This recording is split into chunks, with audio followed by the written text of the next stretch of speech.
Okay, if councilors could take their seats, please, we'll begin.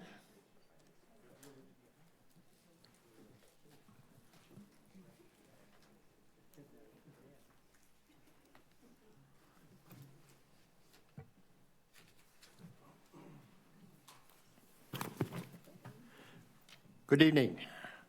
I would like to welcome you to the March 12th, 2026 Barnstable Town Council meeting. In accordance with Mass General Law, Chapter 30A, Section 20, I must inquire whether anyone is recording this meeting, and if so, to please make your presence known. Seeing no one, the town is recording this meeting, and it is also being televised live via Xfinity Channel 8, Channel 1070, and High Definition Channel 1072. It may also be accessed via the Government Access Channel live stream feed on the town website, the My Barnstable app, and the dedicated Barnstable streaming app. At this point, I'd like to recognize Council. Oh, roll call. Always skip roll call. Councilors. Bloom. Here. Burdick. Present. Clark. Here. Crocker. Here. Crow. Here. Deleuze. Here. Keene. Here. Levesque. Ludke. Here. Penn. Here. Scheingold. Here. Starr. Here. Tamish. Here. We have quorum. Thank you. Now, I would like to recognize Councilor Ledke. Thank you, President Tamish.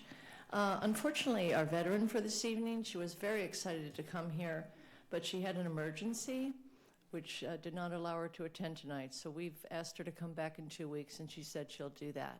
So why don't we all rise, and we'll just do the Pledge of Allegiance together.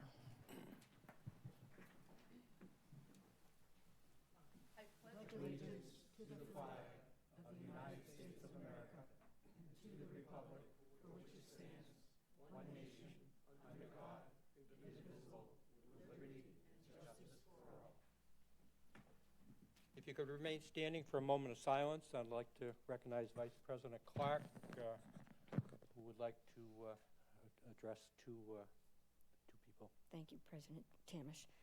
At this time, we remember June Daly of Marston's Mills, who passed away recently after a long battle with a rare genetic blood disorder. She served as my counselor for Precinct 11 from 2012 to 2013. Prior to that, she also served as elected town meeting member from 1986 till 1991. June began her career as the Assistant Animal Control Officer in Barnstable and then served as the head of the Natural Resource Department for the town of Mashpee. Once retired, June worked to provide shelter and find homes for domestic cats through a nonprofit she created known as CLAWS, Cats Lost and Wanting Shelter. June's advocacy for domestic pets and wildlife was admirable and helped make our community a better place. I'm also sad to share news of the sudden passing of former West Barnstable resident Dan Whittemeyer, who succumbed to injuries yesterday from a tragic accident at his home in Cotuit. He served as the West Barnstable Fire Department. He served West Barnstable Fire Department as firefighter, lieutenant, captain, then deputy chief throughout the years 1977 through 1990. Dan was also a town of Barnstable employee for 27 years, serving in our DPW in the cemetery division, retiring over 3 years ago. He was a modest and unassuming volunteer for his community. His family and friends are devastated with his unexpected passing. Thank you.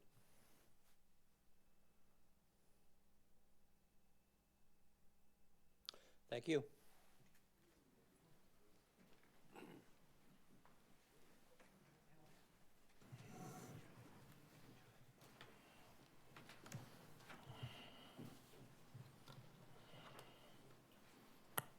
Okay, we will move on to public comment. Please make sure you sign in with your name and village for public comment. Public comment is 3 minutes. Please keep your comments brief and to the point. Written comments are always welcome at council@barnstable.gov and will be distributed to the entire council. If you choose to email an individual counselor, it may not necessarily be distributed to all counselors. I wish to remind everyone that no member of the public may speak without first being recognized by the presiding officer. The public will have an opportunity to speak during the public comment portion of the meeting and during any public hearing on an agenda item. You are free to express your thoughts, opinions, and criticisms during public comment. However, your comments should be directed to the council as a body through the presiding officer. You may not speak directly to any individual counselor. You should not be addressing your comments to anyone else in this room, not to town staff, nor to another member of the audience. Public comment is for the council. We also ask that members of the public refrain from making audible comments during the meeting unless they have been recognized to speak by the presiding officer. Do we have anyone for public comment?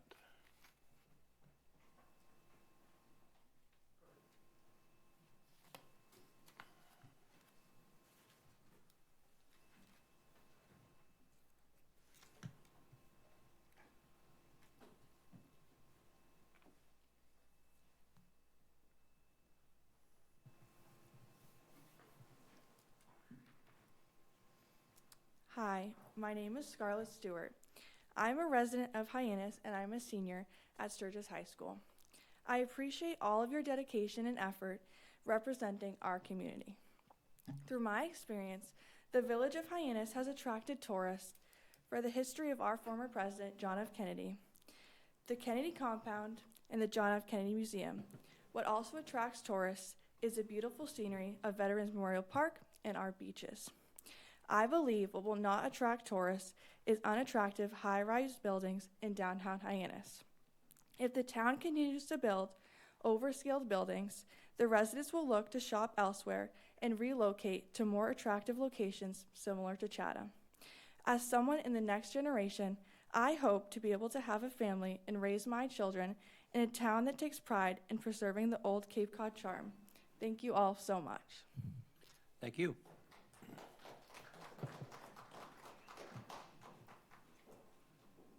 Mr. Schulte. Good evening. Got some handouts here.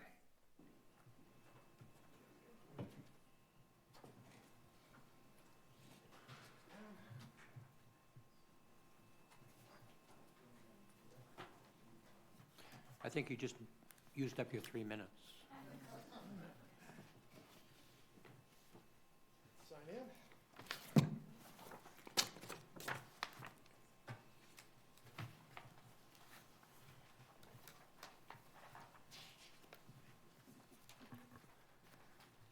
I want to start by thanking the previous speaker.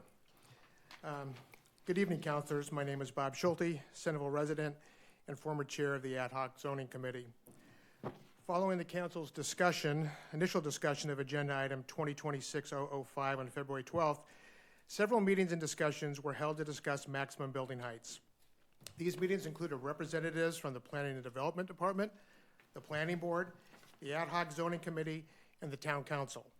One of the Planning Board representatives suggested, and everyone agreed, that what the council members needed to assist them in discussing and establishing maximum building heights were photographs and illustrations showing the relative heights of the new building at 201 Main Street and the building immediately adjacent to it at 209 Main Street. What I've included tonight in this presentation and the handout that I just provided you are such pictures and illustrations. This first picture, slide 1, is a rendering of 201 Main Street and 209 Main Street to the right, which was taken from the developer's construction plans. Well, probably not exactly to scale, this picture provides a sense of how the height of 201 Main Street compares to its neighbor at 209 Main Street. The second slide is also from the developer's plans and includes specific measurements. You'll see that at its highest point, 201 Main Street is 55 feet, 6 inches.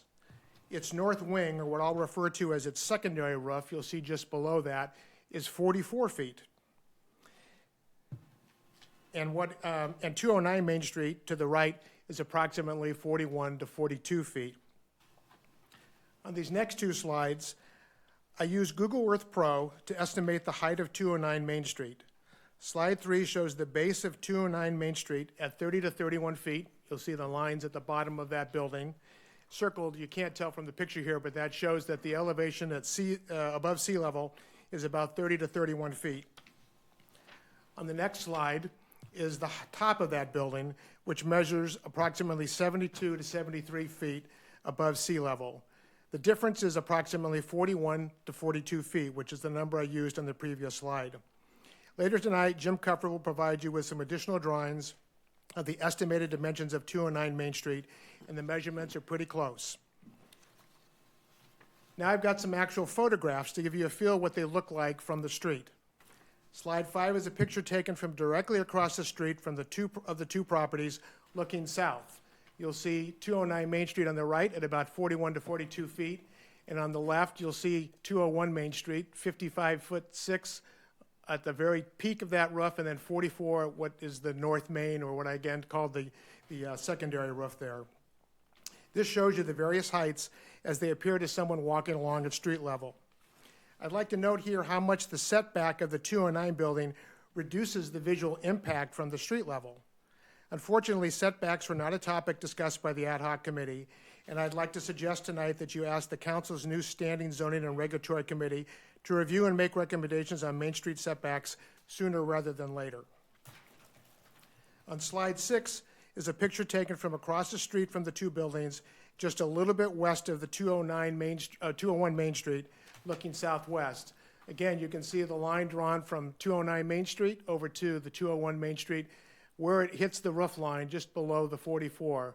That gives you kind of an idea of what that 209 looks like in comparison to the 201 on its left.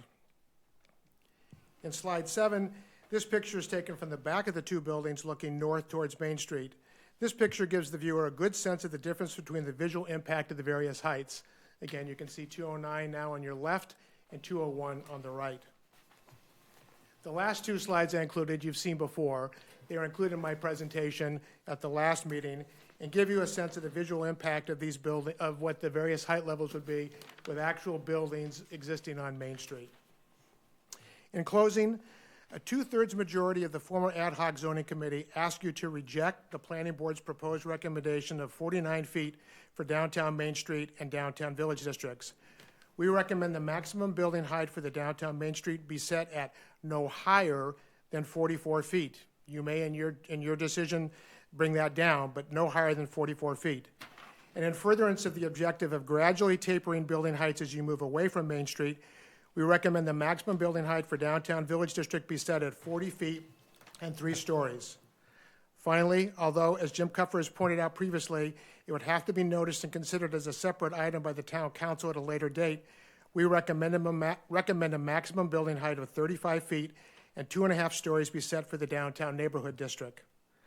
Please keep in mind these recommendations will strike a balance between maintaining the historic character and charm of downtown Hyannis as a unique seaside village, and as the young woman before me mentioned in her feelings, as was overwhelmingly requested by residents, yet allow the reasonable revitalization, improvement, and development of properties located there. Thank you again for the opportunity to address you on this item, and I look forward to hearing your discussions later this evening. Thank you. Thank you.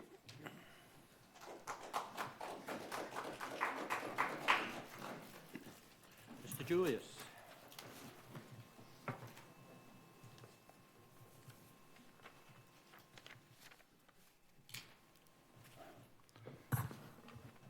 Good evening, friends, council. Your favorite, John Julius from Hyannis. I'd say 25 or 30 feet, not 40. Stop making Hyannis a dumping ground. Now, as I begin tonight, I want to read you all the definition of idiotic. It's defined as extremely foolish, senseless, or lacking common sense. You know, I've been here, as you know, for the past 20 years at this podium, and I've seen one idiotic thing after another. Let's start with the homeless shelter. You talk about idiotic. Let's move a homeless shelter from where it is now over to 460 West Main. I'm not going to go away on this one. 2 women were on the radio last week, one from HAC and one from Catholic Charities, and they lied. They said that the town wants the shelter moved. No, the town doesn't. Correct me if I'm wrong, any of you. I think the bid told HAC that they wanted the shelter moved, not the town, to my knowledge. That's idiotic. It's also idiotic having a homeless shelter that's an eighth of a mile away from a children's elementary school. And I don't have kids in the school. I just care about the children, okay? So you need, as a group, to set a force and say to Hack, no, go over in the Independence Park. How about idiotic, out-of-control development? These buildings, that, whatever it is over there, idiotic building, do you really think a teacher would live there? Would a nurse live there? If you had any one of your sons or daughters and you were a police recruit, would your son live in that building? Would you like your grandchildren to live in stupid, idiotic buildings that you allowed to happen, or you certainly participated in it? Years ago, we had a growth management division in the town. What happened to that? Growth management. They even went around and they would monitor, you know, various houses that had illegal apartments. Now you drive around Hyannis, drive around on a Sunday morning, take a ride around anywhere you want in Hyannis. 6, 7, 8, 9 cars over here, 12, 13 cars over here. You don't think that's going to affect our water and sewer, and we already have a water shortage? Get a growth management control division back in this town. We have a sewer treatment plant. You talk about more idiotic? We have a sewer treatment plant that was built the same year as the 2 bridges. Yeah, I've said that before, and I'll keep saying it. The same year as the bridges was when the Barnstable sewer treatment. Nobody's monitoring. Nobody's watching what's happening. Cape Cod Community College for years was on cesspits until not long ago. And all that runoff ran from the Cape Cod Community College, the Burger King, which none of these are on town sewer. They might say the community college is, I doubt it. Burger King, the Conservancy, the town's own Kimber Woods. None of those are on, and yet this town forces its residents to tie into town sewer when the town itself is guilty of not tying in their own. John, that's 3 minutes. Can you tie it up? Last thing I'll say is, I know there's a wonderful, great gentleman in this town. His name's Chris Kuhn, and I'm aware of the correspondence he sent to all of you. He deserves, in the very least, some answers as to what he's talking about with regard to the zoning. And if we have to get our town attorneys involved, then they should get off their rear ends and they should get involved, and they should mandate and force these developers to all be, you know, conforming to the same zoning that we all have to. Thank you for my time tonight.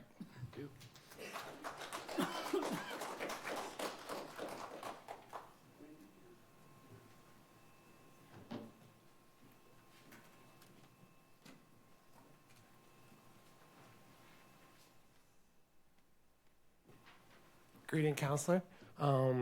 Some of you may be familiar with me. I work for the town. I presented before, but tonight I'm here strictly in my personal capacity as a peasant resident of Hyannis. Oh, my name, Sean. Sorry, my name's Sean. Hi, everyone. I don't know if I can speak as eloquently as my predecessors on this topic, but I would say that I would enthusiastically live in these tall buildings. That's my hot take. It's because of one of those buildings. I live in one of those hideous buildings that everyone hates, but it's because of that that I'm able to serve the town of Barnstable. This job was my first job out of grad school, and it's an amazing job. I mean, you get to get up every day and like work for the public good. I mean, it's so cool. I mean, you're counselors, you get it. But it was a risk coming here because there's very few places to live. Like, my wife and I rolled the dice, and we moved into winter housing, just kind of gambling that we would find something. And we lucked out. One of those ugly buildings was accepting tenants. They still had hard hats when they were showing us the place, and we were like, should we even be here? I don't know, I'll take it. If it wasn't for that, I don't think I would have been able to stay. And I think there's more to the character of a town than the way the light hits a building or how tall a building is. It's the community, it's the people that are able to live there. And on some level, when you're permitting these buildings, you're saying yes to more community members who can come and contribute and give their all for this community. You're saying yes to doctors that might save your life, teachers that might turn your difficult teenager's attitude around, weird town employees that give odd speeches at town council meetings. That's what I see when I see these buildings. I see an amalgam of people contributing to the community. And if you believe as I believe, that humans have value, then I hope you will take that into consideration when you're mulling these zoning changes. Anyway, thanks, and I hope we can still be friends after this. Thank you. Thank you.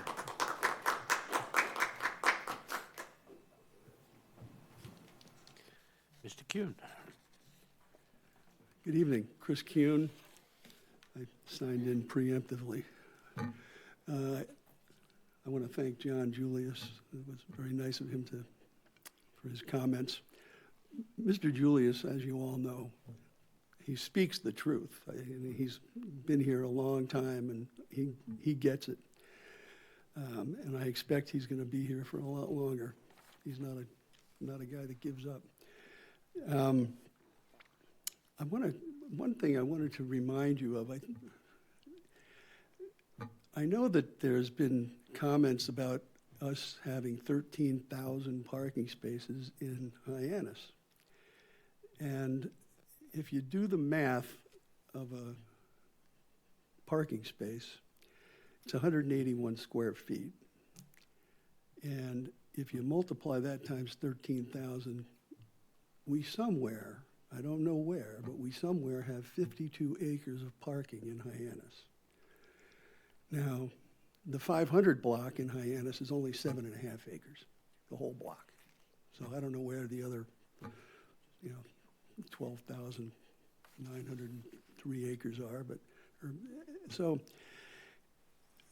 we're trying to get credit for parking that we don't own. It's all private parking. Cape Cod Mall, it's private. So we can only rely on the parking that we own and have control over. There's just no way we can get credit for something we don't own. But the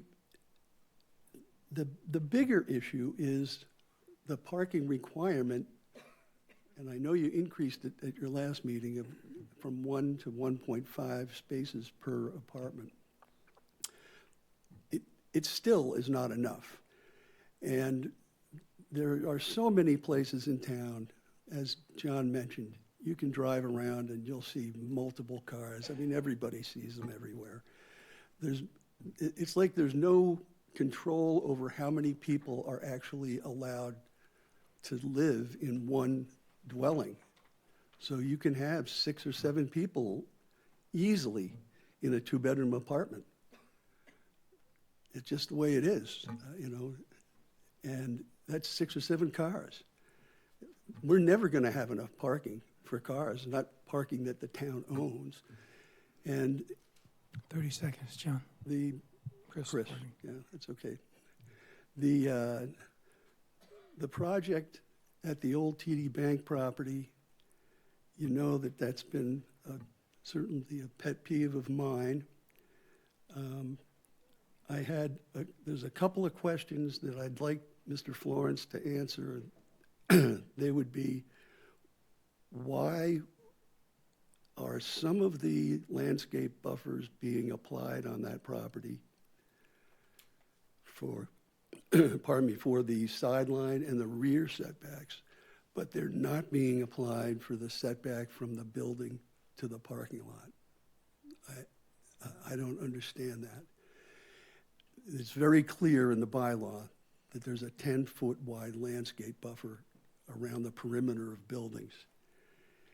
And they are landscape buffers. This is not parking. They don't have anything to do with parking. It's a landscape issue, not a parking issue. And you can't apply the landscape buffers to some portions of the property, but not all of it. It doesn't make sense. So I would ask Mr. Florence to please revisit that and try to bring that into compliance. If the 10-foot landscape buffer were enforced at the Cascade property and at 307 Main Street, those projects would be dramatically different than they are today. Dramatically. We'd probably welcome them. They'd be that much smaller. So, You have 95 apartments at the Cascade Motel property.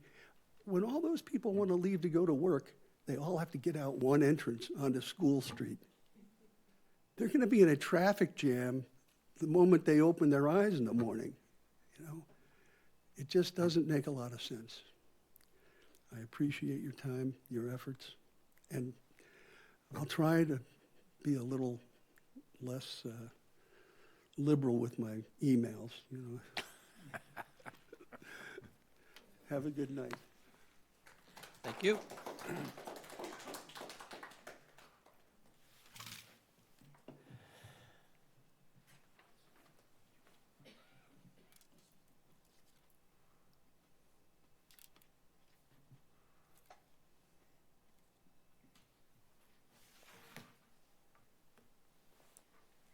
Good evening, honorable council members. My name is Stephanie Roten. I'm the CEO at Duffy Health Center. Duffy Health Center is a federally qualified health center that provides integrated primary care and behavioral health to some of Barnstable's most vulnerable patients. I'm here to speak with you about two things can be corrected at one time. Preservation, and I understand it deeply growing up in the city of brotherly love, where our Constitution was formed, where Billy Penn sits on the top of our city hall. I was growing up when decisions were made to improve economic growth for the city of Philadelphia. And skyscrapers were built where regulations had once said a building could not be built higher than the head of Billy Penn. It was through commonality, collaboration, deep discussion that we were able to do two things at once in Philadelphia. One, move forward the economic and urban development, which is now serving to ensure that Philadelphia can remain economically stable. As the fiduciary of Duffy Health Center, I say to you, preservation is beautiful. I believe in that wholeheartedly. But I also know that progress is needed. I speak to you about the potential threats that this zoning change would have impact on Duffy. We provide services to the most vulnerable people, not allowing retail and progression would stunt our ability to provide high quality care to the patients we not only care for, but serve. So I'm asking respectfully that you consider what lack of change can do. I speak for my staff, I speak for our board of directors, 30 seconds. and I speak directly to you in ensuring that you allow Duffy Health Center to move forward with our strategic plan to include an in-house pharmacy so that our patients can have access and adherence to their medications.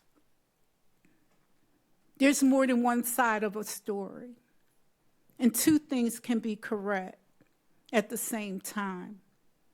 I have here our medical director, Dr. Ashley Weber, our director of compliance, Emily, our director of operations, Matt, our IT director, Meg. We come in unity, respect, and with deep collaboration, as the progression of healthcare isn't something that can be stopped. It's a fluid process. Recognize our needs, speak with us directly, and please consider what I'm saying to you. With deep appreciation. Thank you. Thank you.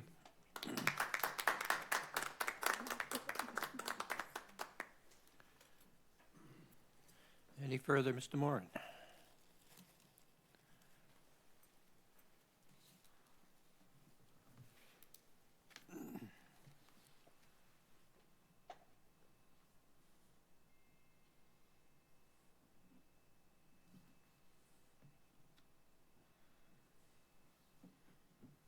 Good evening. Not the brightest, it's not the nicest weather, but we're here. My name is Larry Moran from Catuit, and I'm going to follow up on some of the things that were said. First of all, it's hard to stop. It's hard to top people like Bob Schulte and John Julius and Chris Kuhn and several of the others. So I'm just ratifying what they have said and just want to supplement that. But I don't want to be gentle at all about three significant things that need to be in every one of the zoning changes. Not farm them out to some other subcommittee, not turn them into the town attorney's office to put it in. Put it in. And those things are setbacks, sidewalks, and landscape buffers. There's reasons to have those. They've been viciously ignored by who knows. We don't know. But the setbacks should have been there. This is the time to put, if you're developing and putting a project up like they did at 201 Main, otherwise known as the Cascade, sidewalks could have been put easily. You could have had a decent setbacks, a minimum of 15 feet. But no, the builders wanted something else. Somebody let the rabbit get out of the hat. Now, the other things that I want to point out deals with what the young lady just talked about. Are we going to turn this into an urban community and an urban city, or are we going to keep the traditions and the values that represent what Hyannis has been and what the Cape has been? Make a decision, because if you're going to urbanize it, then I don't think it's the prerogative of the town council to make that decision. I think that's something that has to go to a referendum before the entire community. If you do it otherwise, then you're just unilaterally making a decision that maybe the people in the town don't want. Now, the other things that I want to get into deals with parking spaces to some degree, what Chris talked about, and the quantity of parking issues is, there's certain things that have been done already with the, I'd call it 003 with respect to the earlier ordinance.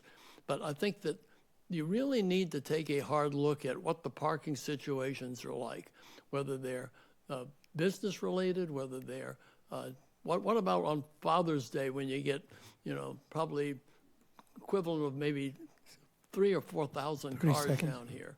I'll be almost there.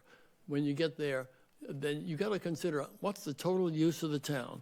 And one final oversight, one final thing. Make decisions that are for the benefit of the town, not for trying to satisfy somebody else, not trying to satisfy some other entity. Don't worry about what the developers want or what the manufacturers want. That's not their decision. We tell them, and they do what you tell them to do. That's what you should do. Thank you.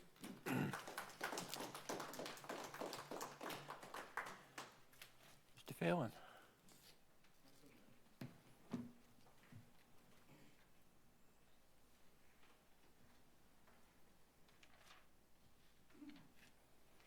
Good evening, everyone. Paul Phelan, I'm in Barnstable. Welcome first to our new councilors, especially mine in Precinct 6, Will Crocker. Your past experience and dedication to the town is a bonus. Thank you, Mr. President, for letting me go out of order and bring someone's name into it. Heck has used a culture of secrecy, which is patronizing to Barnstable residents. I recently contacted our school superintendent, and she replied, she just learned about this and they are researching it. How is it possible the school system was unaware of when a person on the school committee has been working on it for the past year, according to a radio interview Heck did last Sunday?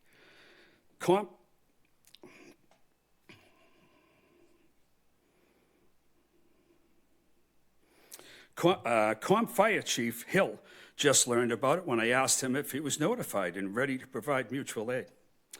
I ask you in God's name, how does HAC profess to notify all stakeholders when our school district and 6 of our 7 civic associations haven't been contacted? I don't think HAC has a clue of the names of the 4 prize schools in that area. They are Sturgis West, West Elementary, Epic Early Learning Childhood Center, Barnstable High School, and the 5th is the Habat Center. I spoke with the rabbi there, and he's very upset. I volunteered for 10 years with my parish, preparing and serving meals then mingled with the clients weekly at Father Bill's in Quincy and Mainspring in Brockton. Then on Saturdays, we drove a van or a dozen CYO kids to the Boston Common and set up tables and served lunches.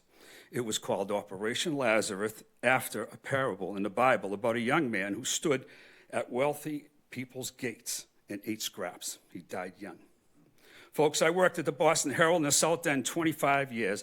In the last 20 years, when Pine Street Inn moved next to us, I witnessed the neighborhood go downhill. The homeless were urinating in the streets, assaults open, and drug and alcohol use. I'm sick and tired of seeing Hyannis, the heart of our town, being treated like the rectum. Prior leadership allowed developers to walk these hallowed halls like they owned this building. 30 seconds, Paul. Sisters, and I'll wrap it up, thank you.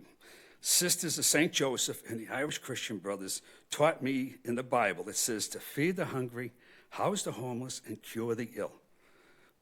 But counselors, West Main Street is the wrong location.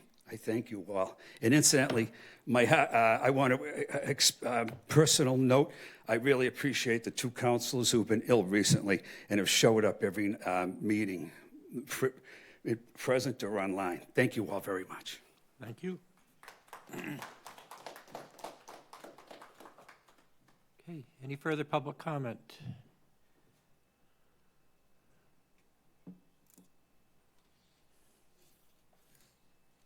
How you doing, folks?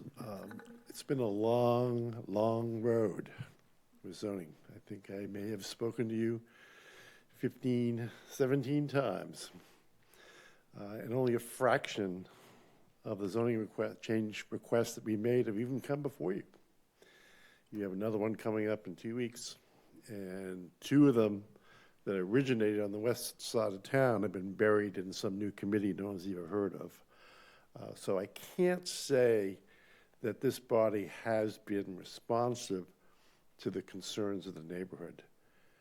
But tonight is the first time you actually have an opportunity to listen to residents of Hyannis.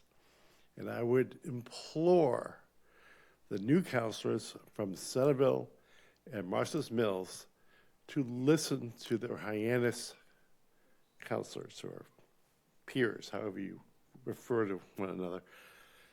I don't think you can come from Martha's Mills and tell us how tall our building should be. I don't think you can come from Alston and tell us what's appropriate here on Cape Cod. I published some of the photographs that Bob had done at his own expense. I grabbed them offline. 120,000 people viewed those photographs and commented on how absurdly we were treating downtown Hyannis. Downtown Hyannis, in particular 201 Main Street, has become the laughingstock of Cape Cod. The laughingstock. And the inability of this council to resolve this matter, it does not reflect well on you. So I would hope that this evening, that stiff upper lip, let's do the vote, 40 feet, and let's get this one done, because it's been a long time and there are additional zoning changes to come. Larry mentioned setbacks. The absence of setbacks or any discussion about setbacks is a major gap. I got a call the other day from one of the largest property owners in Hyannis who's beside himself with the commercial truck parking in his residential on his residential properties or in proximity to his residential properties. You know, we are overwhelmed with commercial trucks, with tall buildings, with no setbacks. The town's sidewalk plow, the sidewalk plow owned by the town, can't even get past 201 Main. Can't get past it. There's not enough sidewalk for the plow to get by it. That's how idiotic that zoning is. So hopefully, stiff upper lip tonight, 40 feet or bust. Thank you very much for your time. Thank you. Thank you.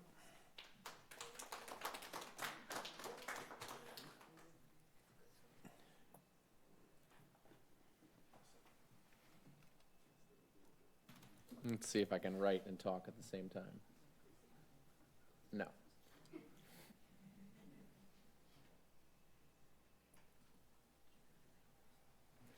I'm Satchel Douglas. I'm a resident of Hyannis, village here. I agree that some of the buildings that are under construction are ugly. I'm an engineer, right? My job is to take requirements and find the very limit to which you can push the design within them. It's very hard to write something. I work with 1,000-page specifications for ships, and still we find loopholes. That's our job. So, I think that it's very hard to write a zoning code that somebody isn't going to find a way to build something that you don't like. 210 North Street, I think the roof's ugly, right? Changing the building height will not change the ability of a developer to build that roof angle. That's a separate part of the zoning code. I think the goal when it comes to zoning is figuring out a way to develop a code that encourages local developers to be involved and push out the companies that are coming from all around the country to make money on us, right? Local developers are beholden to the public to some degree. They have to go to the same restaurants. You can call them. That's a much more effective way to restrict and shape what you want to build than a code that people who are like me and very well paid are going to spend days and weeks finding a way to maximize the square footage and the area. But change is tough, right? I understand how you feel about seeing this drastic change in these buildings in this neighborhood. I moved here 3 years ago in large part because of the zoning reforms of 2023, right? I really don't like driving. I love the Cape, I love the beaches, I love the outdoors and the parks and the woods, but I just don't like to drive. And so for me, it's important to live in a place that has a future where I can, have a vibrant downtown walkable community with restaurants. And I biked here and I biked down Main Street and it's a ghost town, right? Because everybody, there aren't that many people that live around here. So, I strongly support keeping the building heights where they are and supporting the growth of housing in downtown, and the people that come and move here can support and grow the small business economy and the community. Thank you. Thank you.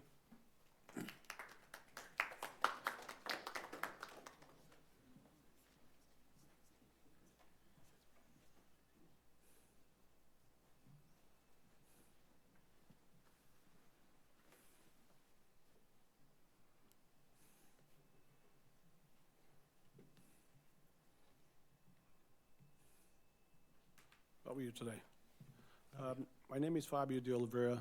I own several units in downtown Hyannis, and a couple houses as a renter as well too.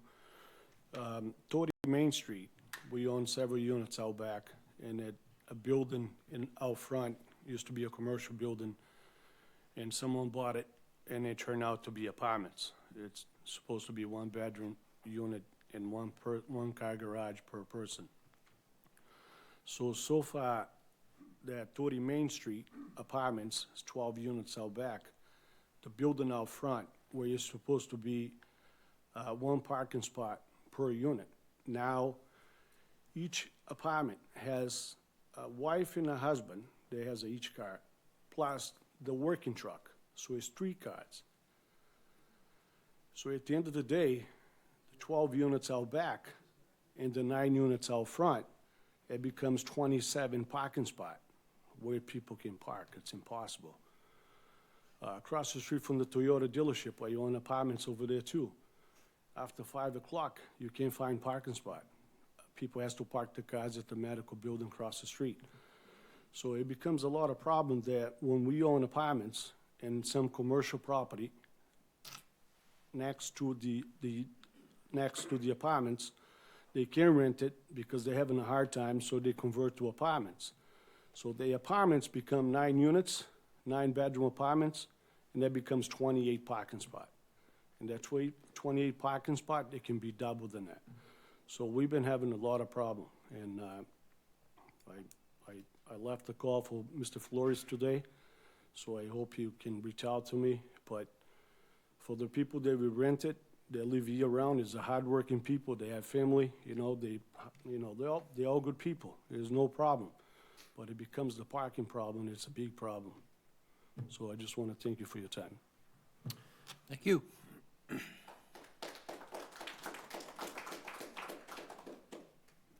Any further public comment? Mr. Barron.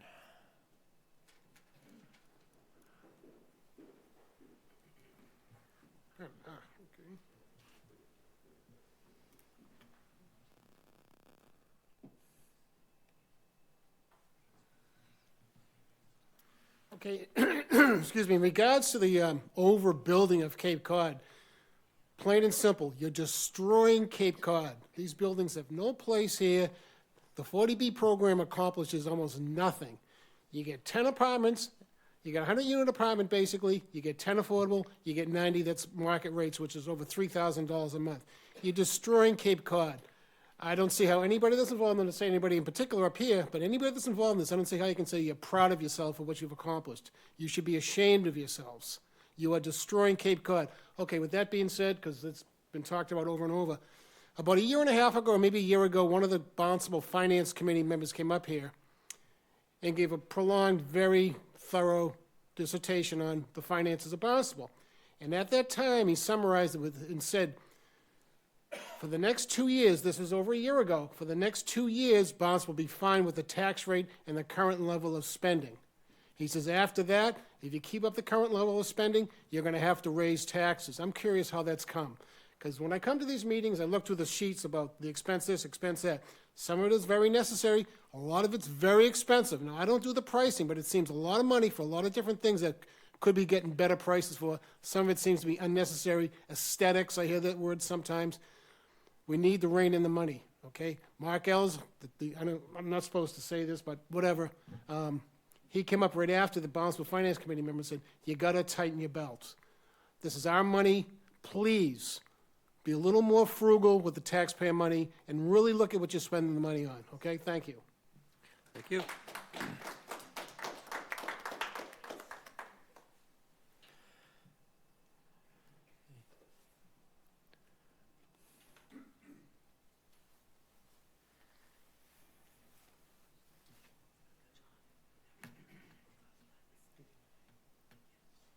I'm going to be very brief. I agree with a lot of what's been said tonight, but I just want to thank Could you just council. identify yourself for the record, please? I'm sorry? Could you identify yourself for the It's record? Art Jones, Hyannis. Thank you. But I agree with most of it, everything's been said tonight, but what I want to say is I appreciate that you brought up Danny Whittemire that passed away, because he's my cousin. And I came here as a spectator, and I didn't think you guys would bring it up, and I'm sure his family will appreciate it. That's all I'm saying. Thank you.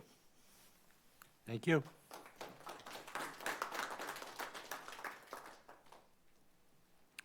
Any further public comment? Seeing none, Lynn? We do. We have Sheila Levesque. Ms. Levesque, you may unmute. You have 3 minutes.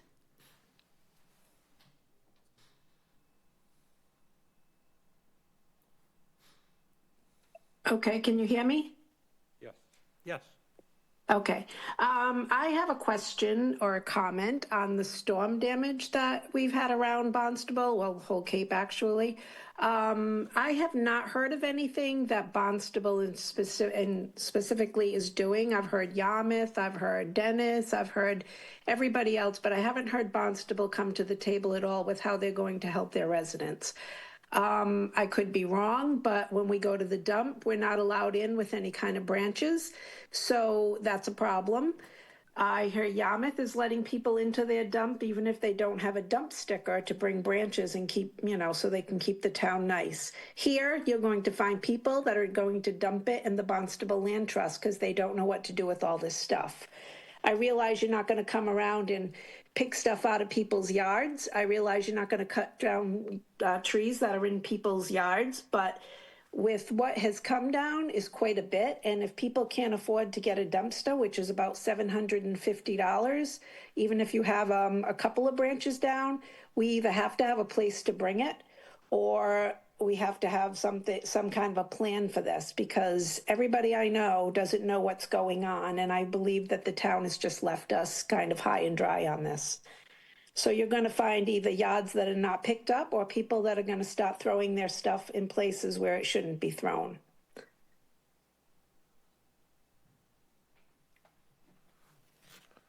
Okay, thank you. That actually will be addressed later this evening. Any further public comment? You'll be putting out something on that, or should we wait to hear, or? We have an article later on in the meeting where the DPW is looking for funding to do some cleanups. Okay, and even if you allow people to get into the dump with the branches and stuff with pickup trucks, I think that would even help a lot. I realize you're not going to go yard to yard the way Dennis is, or Yarmouth is, but if you could at least do something for us, that would help us out. Okay, Thank you very much. Yep. Any further public comment? Seeing none. We did receive several letters that were distributed to all of the councilors. Nathan Hirschler requesting to strengthen existing council photography recordings, protect public participation. Seth Lowe, in regard to student mental health. Caroline Lobb, residential street speed limit. John Richmond had some wishful thinking. Sean Murphy, neighborhood naloxone project in the Barnstable schools. Ricky Negron, opposed to the proposed nicotine-free generation policy. Kevin Perry, also opposed to the proposed nicotine-free generation policy. Christine Johnson Staub, Duffy Health Center, zoning amendment item 2026-006. Damian Archer, letter of support for Duffy Health Center. Joanna Wallace, regarding the West Barnstable Community Building. Susan Fernald, regarding the homeless shelter on West Main Street.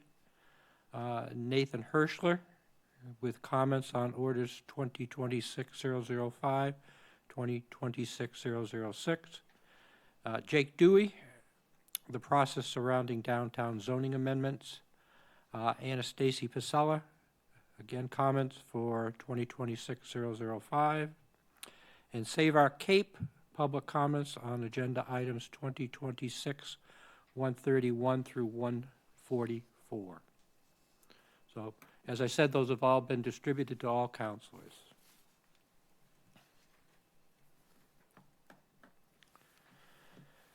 Town manager communications are available online, and this week's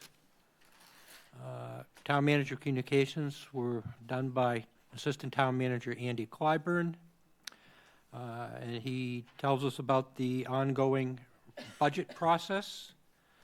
We have the first reading tonight for the CIP.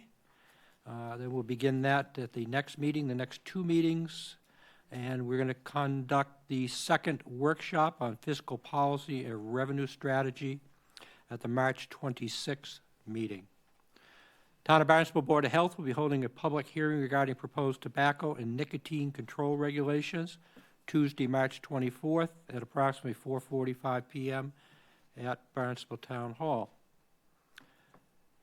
Town of Barnstable Board of Health will be holding a special workshop in conjunction with the Comprehensive Wastewater Management Plan Ad Hoc Committee regarding a suggestion that the installation of best available innovative or IA sewage disposal technology at properties located within 1,000 feet of nitrogen-sensitive area water bodies and within 1,000 feet of surface waters that feed into nitrogen-sensitive areas be required at locations other than those identified in Phase 1 and Phase 2.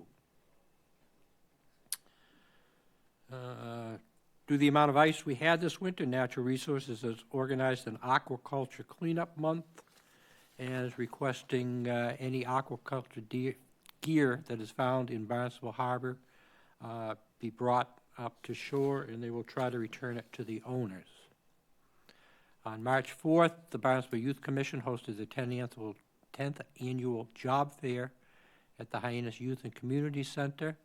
31 businesses and an estimated 225 students attended this event. The Barnstable Youth Commission also hosted their 12th annual Youth Summit for Barnstable Intermediate School students at the Cape Cod Community College. Also within this is Kelly Colby, Communications Manager for the Public Works Department, provided an update on water resource management planning, including the Comprehensive Wastewater Management Plan. Did anyone have any questions for Assistant Town Manager Clyburn? Councilor Penn.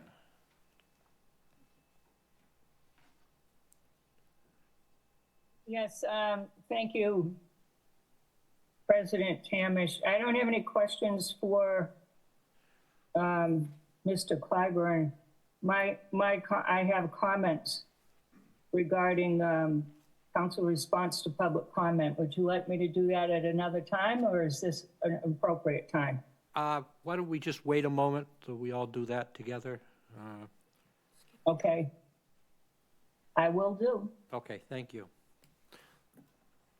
We all set on the Town Manager Communications? Okay. Councilor Lutke? I'll just say one thing. You had mentioned that today the Barnstable Youth Commission held the event at the Cape Cod Community College. I have 2 children in the Barnstable Intermediate School who attended that, and they came back raving about it. It was an amazing event, mostly a discussion about drug use, and it's not too early for 12 and 13-year-olds to hear that message, and they raved about it. So congratulations to the Youth Commission on putting on. You mentioned the name Kevin. They remembered that name Kevin. They said he was an incredible speaker. So thank you. Great, thank you. Councilor Starr? Can I ask Mr. Clyburn just to give me like a minute of, could you summarize what the tobacco and nicotine control changes? Is that a tough, I didn't tell you ahead of time, I'm sorry. But Good evening, councilors. Andy Clyburn, Assistant Town Manager. I cannot comprehensively in 3 minutes or less tell you the regulations that are being considered as part of that. I would encourage people to attend that meeting at the Board of Health.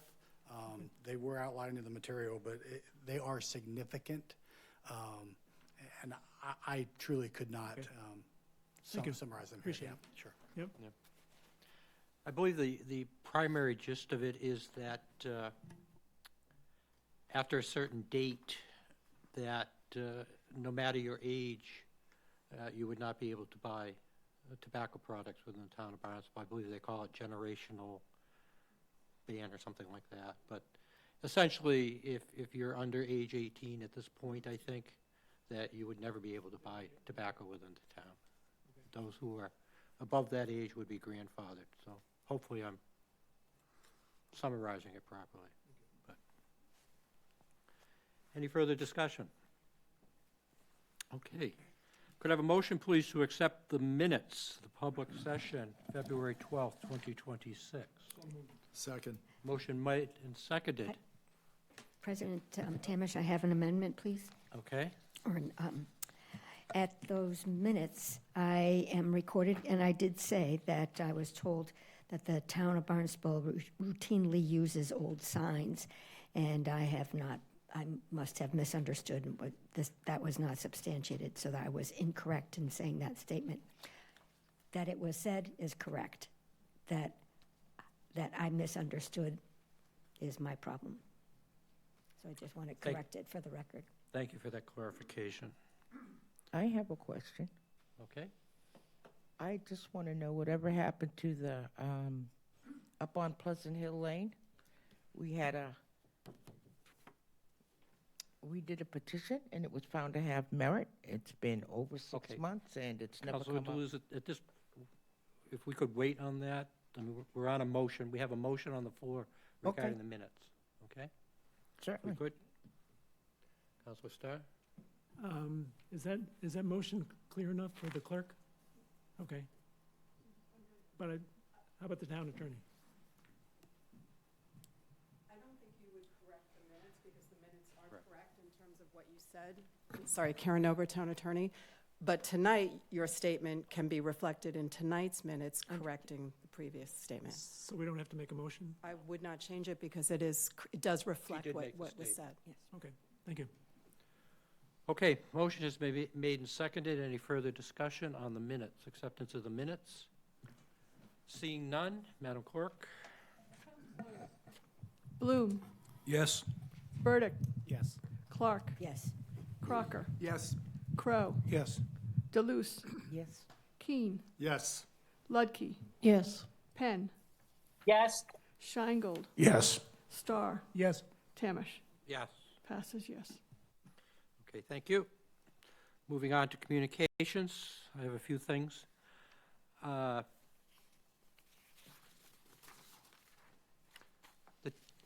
Massachusetts Emergency Management, MEMA, has opened a damage assessment survey for residents and businesses across Barnstable County, including the town of Barnstable. If you've had property damage due to the recent storm, they are requesting that you report it via calling 211 or completing a survey online, and that information is available via the My Barnstable app, and I believe it's probably already on the website also. But FEMA has to have a certain level of damage within a town in order to potentially have funding available for the town and the public. And if you do not reach that damage threshold, then they do not provide any funding. So it's very important, if you sustain damage to your home, to your property, that you let them know about it. Speaking of the storm, I wanted to commend the Department of Public Works. They were out there 24, 36 hours, 48 hours at a stretch. You know, sometimes we forget how difficult that job is, having been in one of those jobs and been out in storms for hours upon end. You know, it can be pretty tough out there, and you know, nothing is perfect. Some things may have fallen through the cracks, but I think the department has to be commended. And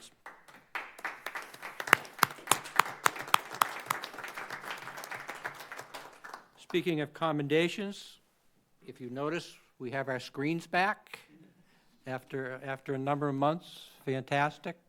And I'd like to commend Lynn Poyant, her communications department, the ID department, and I understand that Sarah Beal was the driving force behind getting all of this done. So thank you for that. Lastly, tonight, as we have mentioned, we're going to start doing the CIP. This is the book that counselors have. It's about 287 pages. This book is available online. If you go to the town managers, if you go to the town website, barnstable.gov, go to the town managers page. On the right-hand side, you will see FY 27 through FY 31 capital improvement plan. So, you know, we don't publish all of this verbiage or the agendas would be 300 pages long. So if you're interested in what a particular article is, it's in this book. Any other communications? Councilor Deleuze, this would be the proper time if you had a question. I do. It's been over 6 months, but we had a petition that was found to have merit for Pleasant Hill Lane, and we have not heard anything on that. Okay. I don't know the specifics of it, but I will either get back to you or the town manager will get back to you as far as exactly what's happening on that. That was referred to the town departments. Okay, do we know how long? Because there's, I will get back to you this week. okay, because I won't say any more. Thank you.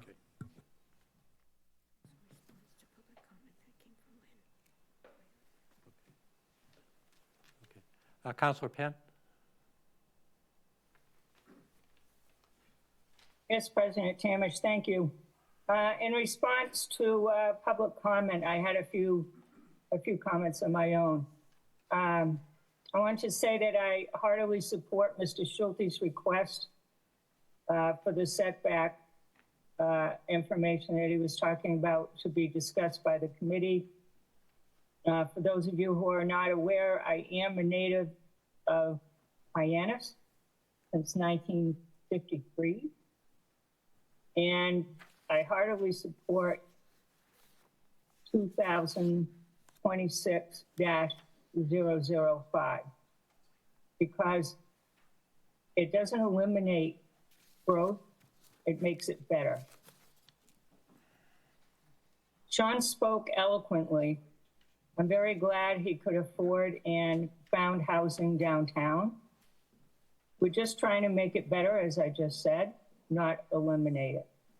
And for the leadership of Duffy, nowhere does this zoning, as far as I can tell, ban retail on the first floor. If anything, we demand commercial use on the first floors, not residential uses on the first floors. We're looking for vital, critical commercial uses for the first floor. So somewhere along the line, we've got a bad interpretation there, and I'm sorry for that. So I just wanted you to know that as a Hyannis councilor, I am in total support of the first item on the agenda. Thank you. Thank you. Anything further from the councilors? Councilor Lutke? Yeah, I'll do a quick response to public comment. A lot of the comments I'll hold until we get to the item on zoning, since so many of the people spoke about that. But just as Felicia Penn said, Duffy, I think you're here 2 weeks early. I think your issue is on the next 2 weeks where we adjust the downtown village and the main street. And I think that's where your issue is. And I know that the Director of Planning and Development, Jim Kupfer, has received it, and I believe he's addressing that. So I don't think you're going to be impacted by the heights that we're discussing this evening. The other thing that came up, and I brought it up before because it's happening in my precinct, several of our speakers talked about moving the homeless shelter. It's a very complicated issue. I will say that President Tamish, thank you, he wrote a letter, just a factual statement, that the town of Barnstable, the town council, has yet to come to a position, which is a completely accurate statement. We haven't addressed it as a council. We need to. So thank you, President Tamish, for doing that, because it clears up a bit of confusion, because we know that the Housing Assistance Corporation, which was mentioned by several of our speakers, has gone to other towns and said the town council is in support of this, and it is accurate. They've said the town of Barnstable wants it moved. So both of those things should be negated if you read President Tamish's letter. So thank you for doing that. And the other, I think that's pretty much it. Again, Sheila, thank you for talking about the storm damage. We are addressing that. President Tamish mentioned that. And it's something to think about maybe in the future, to be maybe if we could preload any way we can to be a little more responsive, that would be good. But we are going to address that this evening. Thank you. Thank you. Any further? Councilor Boone? Thank you, Mr. President. First, I want to say thank you to Rose Stewart, I think her last name was. It must have been, it took a lot of courage for her to come up here and make her opinion known. And to Satchel Douglas, I also cannot read and and write or speak and write at the same time. And I really like your idea of encouraging local developers here, because in my opinion, people from out of town just don't care as much, and that's why Marcello has a beautiful building that he's proposed, and other buildings are, somewhat less, and one of them even is flashing its buttocks at us on Main Street. John Julius on buffer zones, Larry on the same issue, Eric and Chris, and I think there's reasons why we have buffer zones, and if we're not going to demand that. Well, maybe we can't demand, but if we get a plan that does not have buffer zones included in it, then it should be rejected. That's my opinion.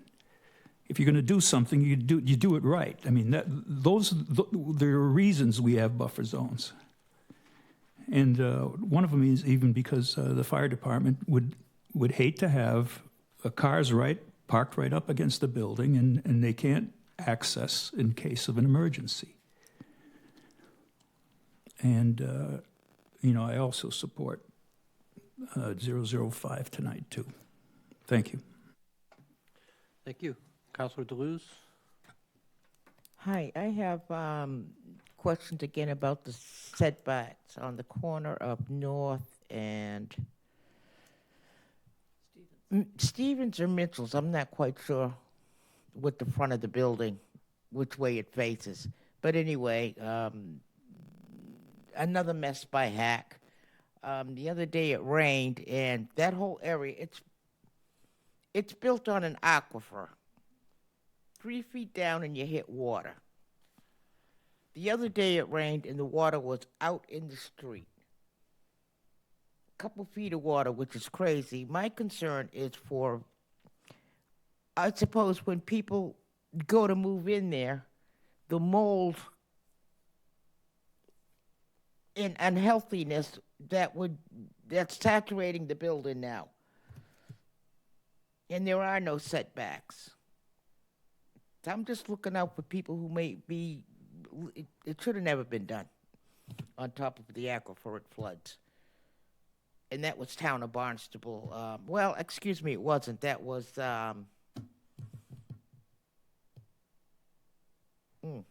conservation. The good people down there that allowed some of that, and the town of Barnstable. Across the street, there is 2 tons of trash in the woods that hasn't been cleaned up yet. Should have been cleaned up before the storm.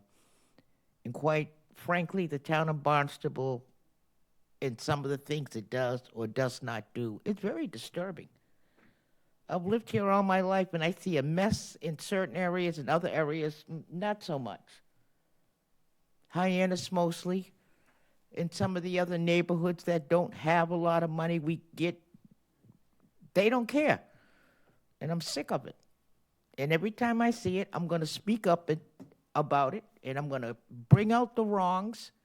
And I quite frankly don't care if anybody doesn't like it. I'm going to put you on the spot, whomever you may be, not individual. You guys know who you are. And start cleaning up Hyannis. It's not fair. And I'm sick of it. Thank you. And for those who live here, I am going to stick up for you, District 8 and the other districts too. And if you don't like it, make sure you go to meetings, get your friends at meetings, and stop this foolishness. Because you're only going to get away with what you let them get away with. Thank you. Thank you. Any further discussion? Okay. At this point, I would like to invite John Flores, the chair of the Licensing Authority, to come up and give us a presentation regarding the work and accomplishments, which are many, of the Licensing Authority.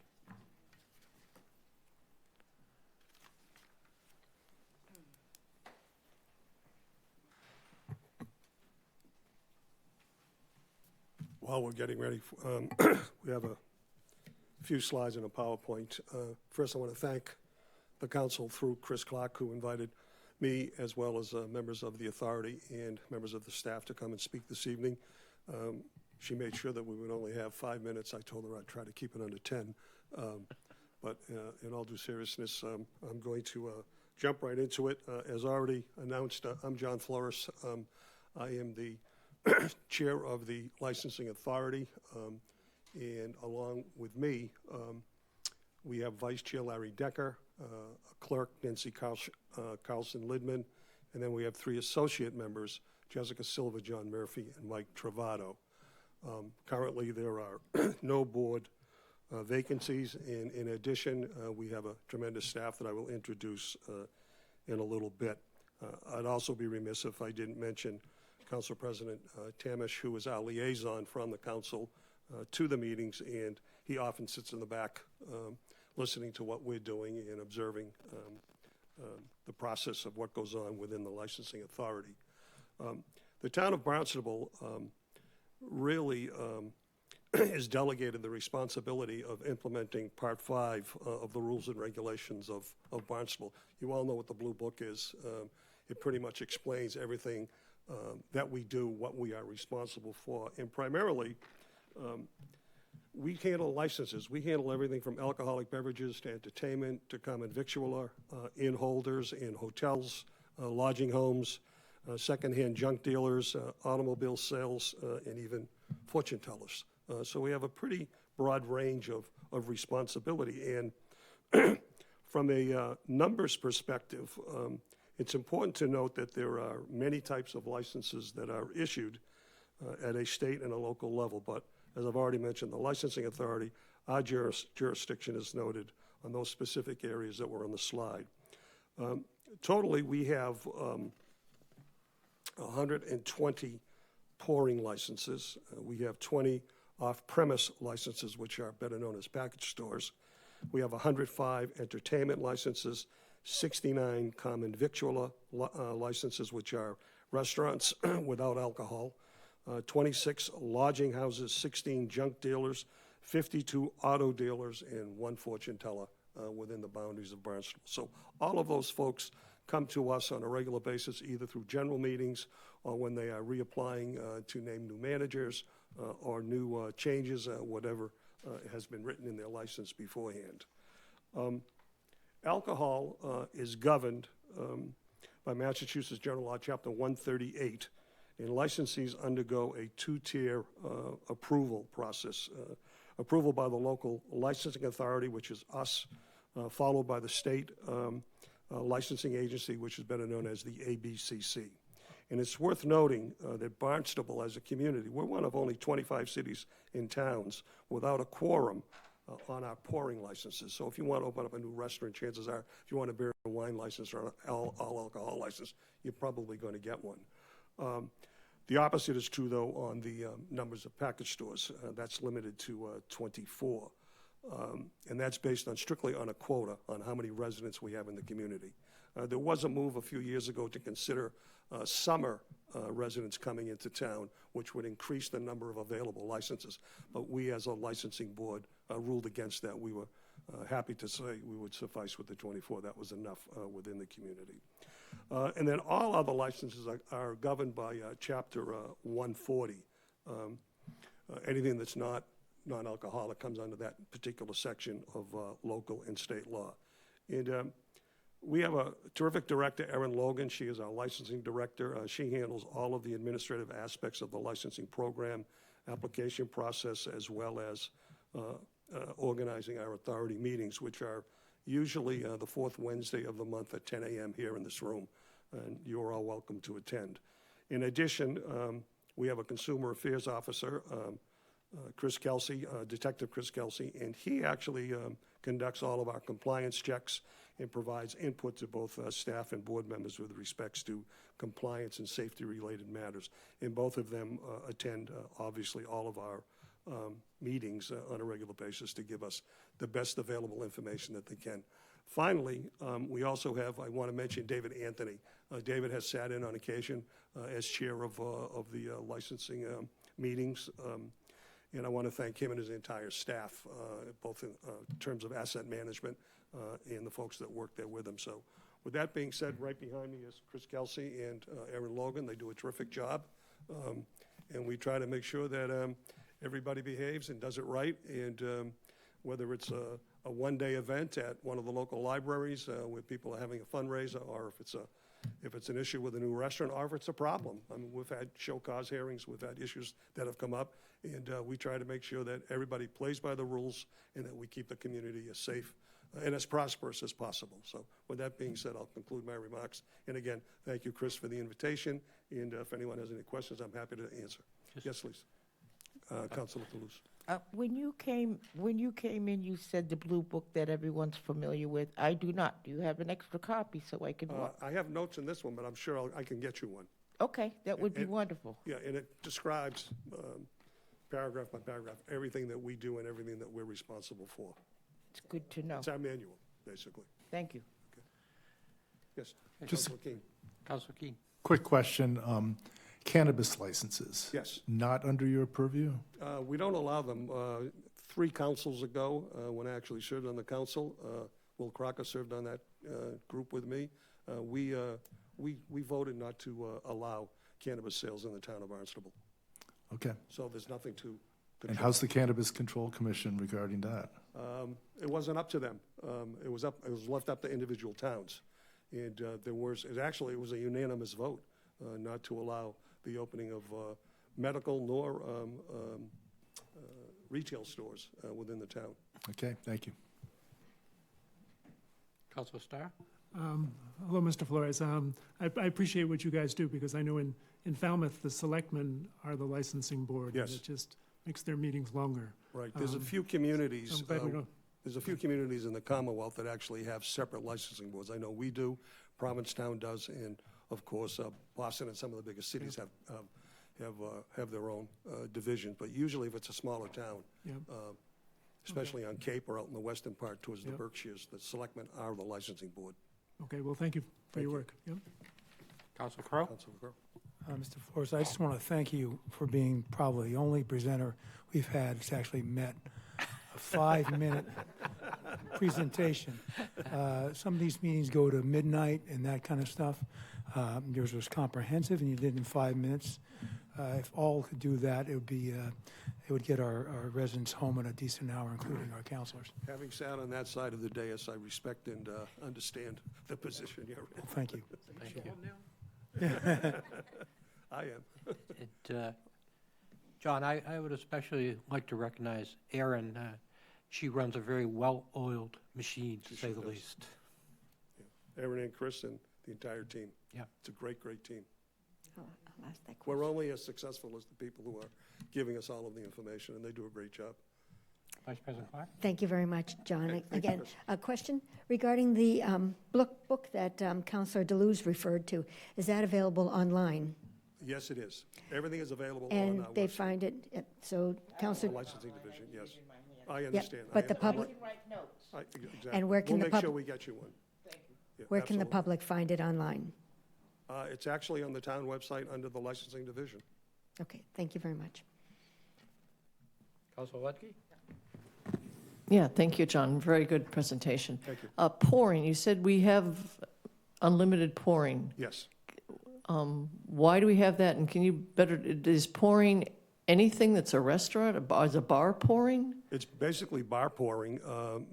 For whatever given reason, years ago, when rules and regulations were initially established, there were a number of communities across the Commonwealth that had unlimited numbers assigned to them in terms of being able to deny or approve, and Barnstable was one of them. I think perhaps because we were, back in those days, we were considered a recreational town, sort of a summer town, new restaurants opening up, and as opposed to saying you could only have 10 restaurants or 15 restaurants, we might have 25, and I think that was the open-end reason behind it.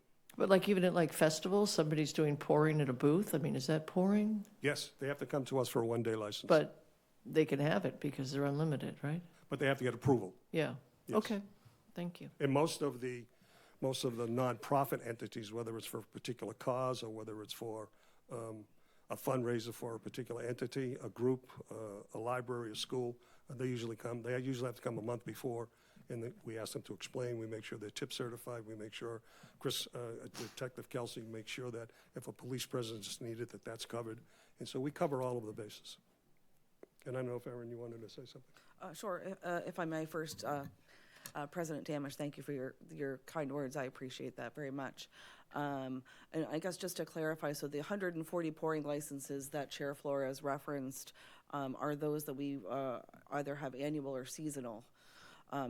Restaurants, bars, things like that. But we do offer a special one-day license. So when you see the Love Live Local Fest on the town green, those are individual licenses. So those are over and beyond the numbers that he has quoted, that I have provided to him. I think we have anywhere upwards of 50 to 80 one-day pouring licenses per year.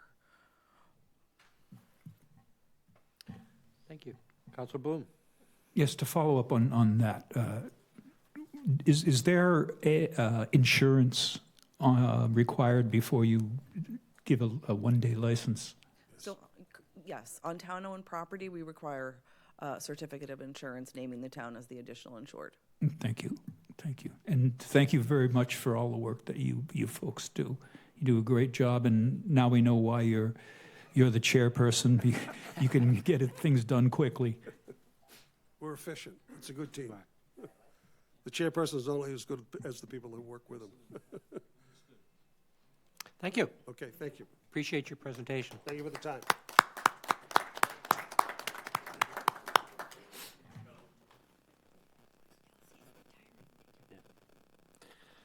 Okay, at this point, I'd like to invite Cheryl Powell, the chair of the Hyannis Main Street Waterfront Historic District Commission.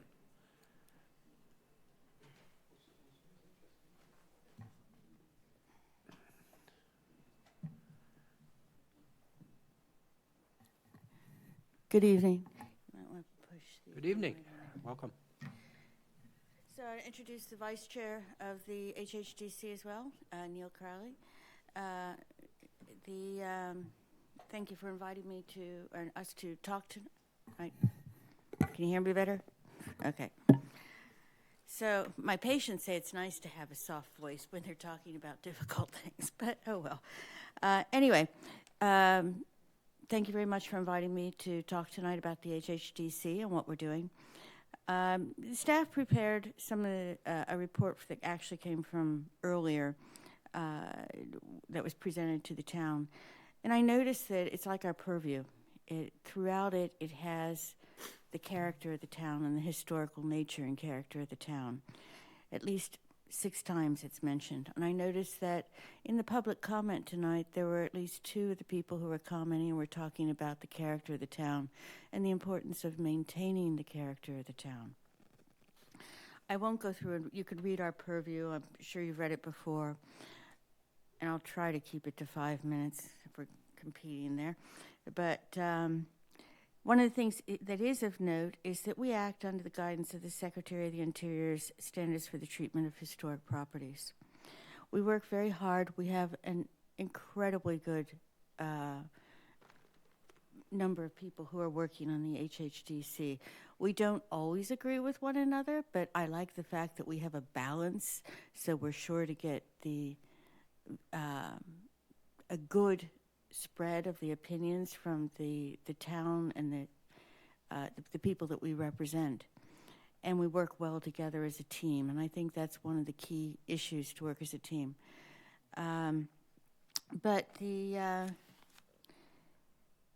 So we work with, we work with the businesses and the residents. We also have, like from 2024, it's pretty consistent from year to year on the number of applications we have. The last time it was submitted was 43 total applications. 37 applications were approved as submitted. 2 were, the applications were disapproved, 1 went to appeal, and 3 were withdrawn. That's pretty much the same. When I went through it myself, in the year 2025, we had 44 applications. We have very few that don't pass. We try very hard to work with the applicants to make their applications work. This you can't do because it's against the guidelines, but maybe we can help you to make those guidelines. We also have fantastic staff. We have Jim Kupfer, who's the Director of Planning. We have Karen Pina, we have Corey Pacheco, and they all work very hard, and we're very grateful to their help help the applicants that we have to make their applications work so that we have better signage, better storefronts, better maintenance of properties of those that are within our jurisdiction. When I first went on to the HHDC in 2016, I noticed that there were difficulties with the guidelines because they didn't match up with like planning and such like. So it's kind of like, Mom doesn't want you to do this, so we're going to go to Dad, and we forget you. So we have been working on the guidelines for the last 3 years. I actually had the pleasure and the honor to serve on that subcommittee. We now have, we had one stumbling block, which was page 46. The HHDC has now accepted the guidelines for that, and it's now in the stages of going to the planning board, and we had met a number of times with the planning board and the subcommittee, which included the chairman of the, and I believe the vice chairman also of the planning board. Our current commissioners are Conrad Watson, Laura Cronin, Tom Doherty, Kevin Matthews, Neil, and myself. We currently have at least 2 applicants to come on to join the HHDC. During our time, like in the last year, we've had the pleasure of having a special presentation from Sarah Korja from the Kate Cobb Commission with regard to art guidelines and suggestions, which were extremely helpful. We were also asked to comment on the Hyannisport study for whether or not they should have a historic commission as well. We're currently waiting to have a presentation with regard to enforcement because we do not have powers of enforcement. But maybe 7 years ago, I and Brian Florence got together and we put together a forum for enforcement through the building, because the building department does have the powers of enforcement, but how we can bridge that gap. So, like it was said from Mr. Flores, you know, it's not just the chair. The chair is only as good as the people who actually serve on the commissions and committees as well, because it's a team effort, and I'm very pleased to say that we have a great team. Is there anything you wanted to add? No, that's perfect. Okay, all right. So I'm happy to answer any questions you might have. Thank you. If any. Thank you. Oh, and by the way, thank you to all of our town councilors who have served as liaisons for us. Councilor Ledke? Yeah, thank you, Cheryl, for this presentation. And I was going to speak because when I first came on the council, I was named in a liaison, so I very much enjoyed that. But one of the things I saw in your presentation tonight is very timely because we are addressing the building heights. I was there as your liaison when these first few buildings that came out of the new zoning came to you, and I've always described it as this. There's no other way to describe it because the zoning and the historic didn't match, and I think that's why we're here this evening, to try to match that up a little better, do a better job, because it was a complete swing and a miss in terms of allowing, you know, Cheryl, And they did allow, you know, a 201 Main went through Cheryl's committee, but there was only so much they can do. And it just was heartbreaking to see that we have a historic commission that can't do their job because of the zoning, such a mismatch. So I think the compromise we're going to talk about tonight is going to address that mismatch, and we're going to see a better product. So, and I you know, you remember what it was like. How many times did wind come before you? I don't know, 4 or 5. It was torturous. It was absolutely torturous to watch those hearings. Thank you. Councilor Boone. It's been a real pleasure watching you folks work for the past 2 years. And since Neil is here, I'm going to take the opportunity because, you know, you said, Cheryl, you know, you're only as good as the people who are behind you. And I just want to say about Neil, I'm going to pick on you, Neil. You are the voice of reason. And I always look forward to what you have to say. And I thank you for that. Thank you very much. Thank you. Any further discussion? Thank you, Cheryl. If Thank I you can for just your add committee. to Betty, you're right about the zoning. When we first started, there were a lot of people that would call me and say, why did you vote? Why was it voted this way? Why was it voted that way? We follow the rules and the regulations that are put before us because that's what we're supposed to do. We don't make them up. We follow what's given to us. And it's something that changes with time as we correct and fix and whatever else. But thank you very much to the town council for all of their efforts in trying to take care of the mismatch and get things to where they work better, because we just try to enforce what we're told to enforce. Thank you. Thank you.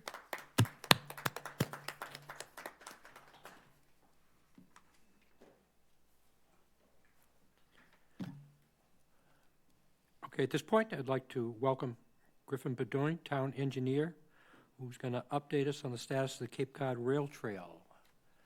Many of you may have noticed the construction coming in this direction.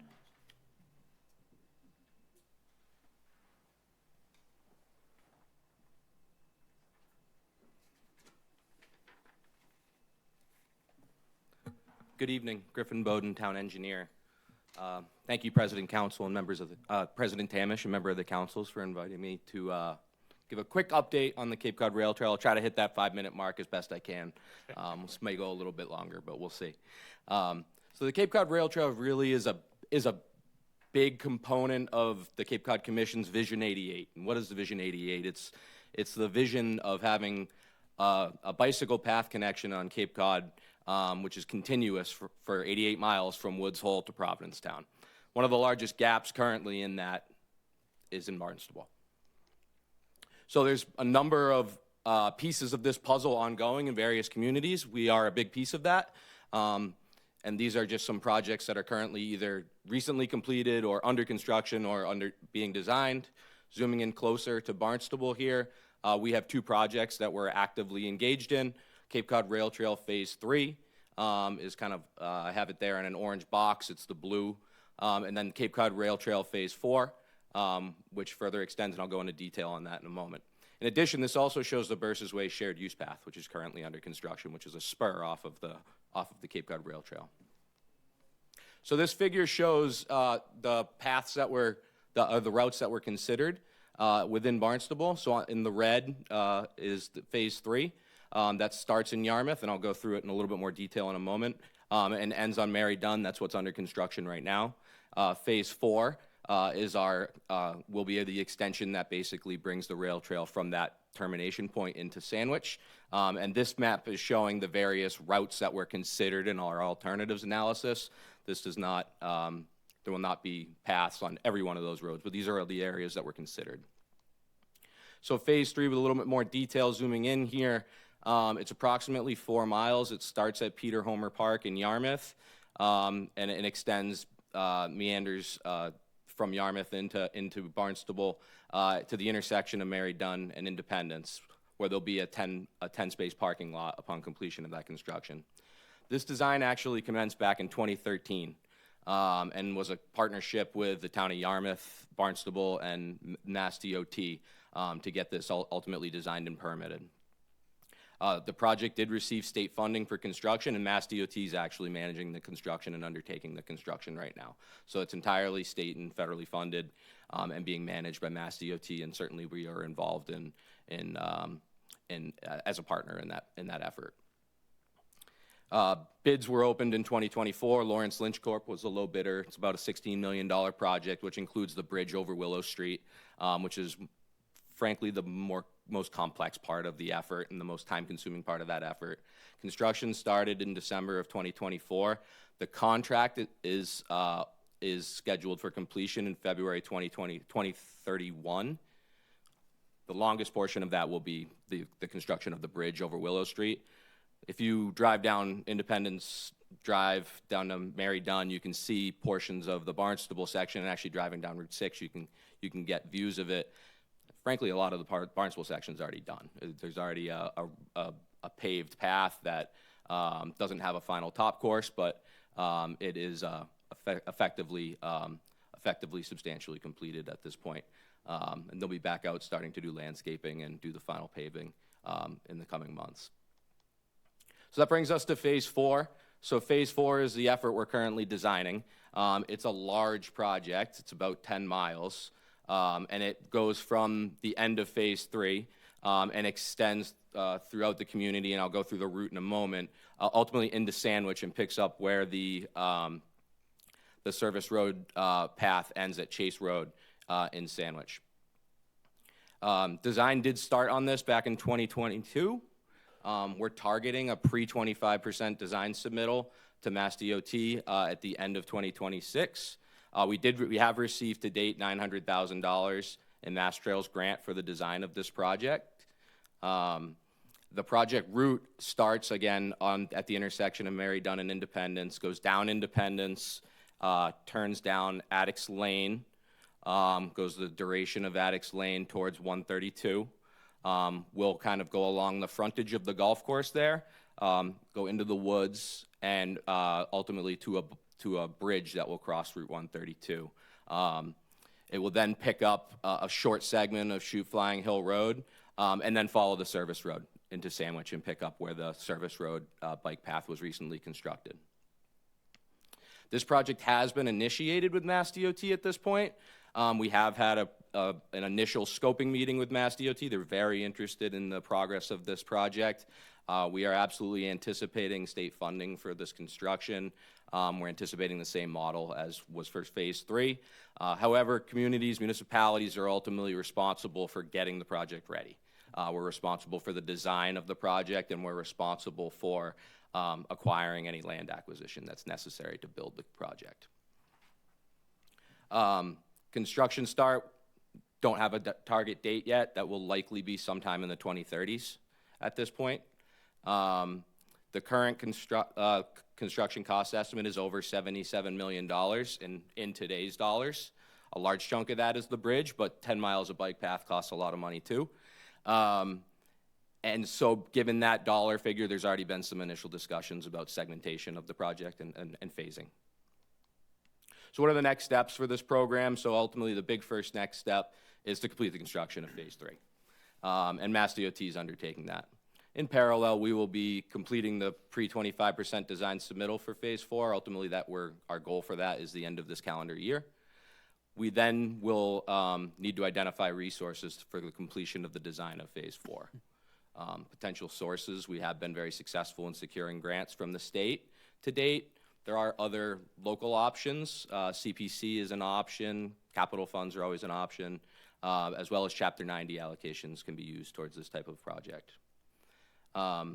Existing Mass Trails grants funding, again, has got us to basically where we are with the project and where we're going through the end of this calendar year. But beyond the end of this calendar year, we will need to seek additional funding. We will need to secure any necessary land acquisitions and easements that are needed for the build-out of the project. Those will be identified as we advance the design, and certainly there'll be a lot of work to be able to acquire any necessary land or easements that are necessary to build the path. We will further need to vet potential phasing of Phase 4. As I alluded to, it seems very likely that there will be some level of phasing of the project, just given really the financial implications of the project. And continue to collaborate with Mass DOT and ultimately seek that commitment for them to fund the project. So another bullet I put here was just what are other anticipated future council actions for this project? I anticipate we'll be back in front of you on probably a number of times over the years with some level of design funding request, whether that's a grant acceptance or acceptance of grant funding. Or CPC authorization, or even a capital appropriation request if we aren't fortunate enough to get grants for the project. And ultimately, land acquisitions and easements will need to come through the council as well. So that's my quick hitting update on the Cape Cod Rail Trail. I'm certainly happy to take any questions. Thank you. You had mentioned the service road. Will there be a separate path, or is it within the layout of the service road? Yeah, so we are reviewing the alternatives there. However, similar to what Sandwich did, which was put the path on the north side of the service road between the service road and the Mid-Cape, that is the most likely scenario at this time. However, we are reviewing the opportunities on the south side as well. But it feels like the most likely scenario is similar to what Sandwich has, which is on the north side of the service road. I was just wondering, because obviously the Cape Cod Gas at one point, or actually National Grid, I guess they are now, showing my age. National Grid was going to come down the entire length of the service road, so maybe there might be some potential. Yeah, they have actually already installed gas mains on a large portion of the service road in Barnstable. They ended up putting them in the road for a lot of it. So, but certainly I think some of the same opportunities that Sandwich had are available as far as layout. Thank you. Any discussion on my left? Councilor Starr. Oh, thank you, Mr. Bowden. So let's see, you, so the final route has been decided? That is the route we're advancing design on at the moment. Okay. Yes. Yeah, I've always said that we should do this, the service road to Sandwich would be a good place to start. It would connect to the bike trail that's already on the south side of 132, so it would connect into Hyannis. So if you can peel that one off, that would be great. I know the bridges are expensive and take a long time. And absolutely, and that's why we're considering phasing. You may be right on the mark with that comment, frankly. You know, but there are multiple phasing opportunities, multiple ways to skin the cat, and so we're just advancing the project as one project at the moment. Because it's more efficient to do so in these early stages. Yeah. And then as discussions advance, I think that's when we would start breaking off pieces of it, probably closer to the 50% stage. But we want to advance the early design because we got to make sure that we have a solidified route, and we really need to advance design to ensure that that's the case.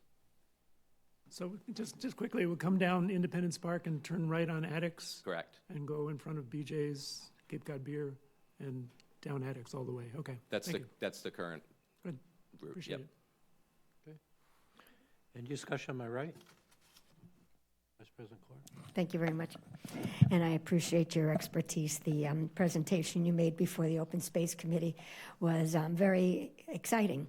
But for the record here, and I know I've already expressed my concern that the node near the community college, the Burger King, Kimber Woods, the conservatory, there's congestion and perhaps some collaboration might be with those entities might show a concerted effort towards the best outcome, including the expanded commuter parking lot, the plans for that. Yeah, I thought that was a really good comment that you made at the Open Space Committee meeting, and certainly those will be discussions that we have with Mass DOT as we continue to advance the project. For instance, with Phase 3, they did have a spur of the route in Yarmouth that was a logical connection point. That hasn't been identified as part of this project design yet, but it certainly seems like a logical thing to at least entertain as part of the project. When that discussion advances, will there be an opportunity for the public to weigh in? Yeah, absolutely. So each one of the submissions throughout the design process we'll have a public meeting associated with it. So once we get to the pre-25% submission, that ultimately is a submission that goes to Mass DOT. They review the submission, they make comments, but also part of that process, there is a checkpoint to hold a public hearing. And at each one of those checkpoints along the way, there's a public hearing held. What mostly comes to mind is perhaps some consideration for maybe expanded restroom, rest area for the bikers, because that would probably, I'm envisioning, draw more traffic to that, that Burger King rest area. So, thank you. Thank you. Thank you. Seeing no further? Thank Thank you, you. Griffin. Appreciate it.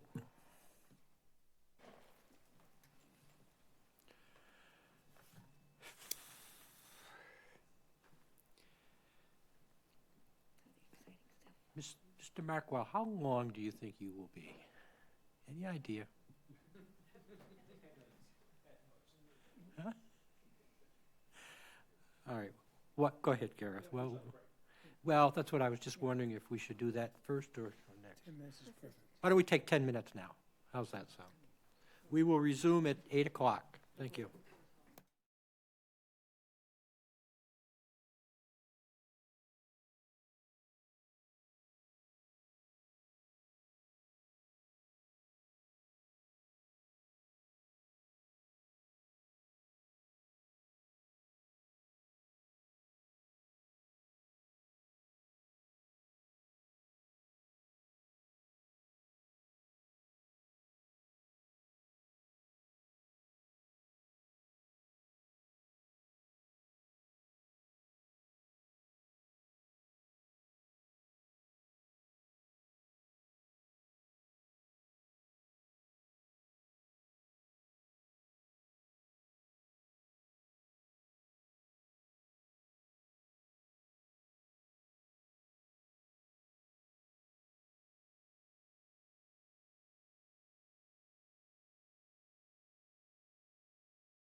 Blackwell, who is going to give us an overview of the capital planning process and the proposed fiscal year 2027 capital budget. Gareth, the floor is yours.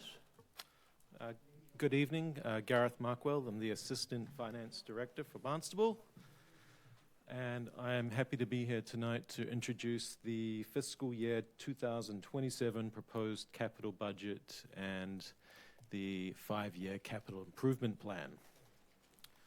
As mentioned earlier at the meeting, the proposed budget is available on the Town of Barnstable website, on both the Town Manager's page, the home page, and the Finance web page. And it's available as a web document. We're trying to move away from the traditional printed document to more of a digital budget book, so to speak. But it is available for download, or sections of the budget book can be downloaded. Some of the feedback we've had in the past is that citizens didn't like having to print out the document because it was all color and a lot of pages.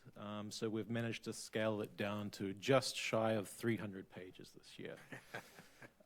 But you can select which pages you want to print, so and black and white if it's a preference. I'd like to thank, at the start, all the members of the Finance Department that have contributed into developing the Town Manager's proposed capital plan. Special thanks to the department heads for their thoughtful submissions and projects and the work that goes into developing those.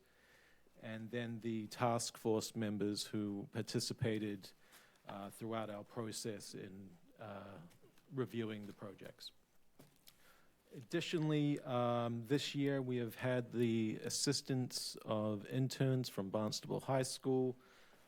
So I'd like to thank their efforts for and their contributions to the process. They were involved in some of the maintenance of the data that we collected, along with physically binding and printing these documents. So thank to that group.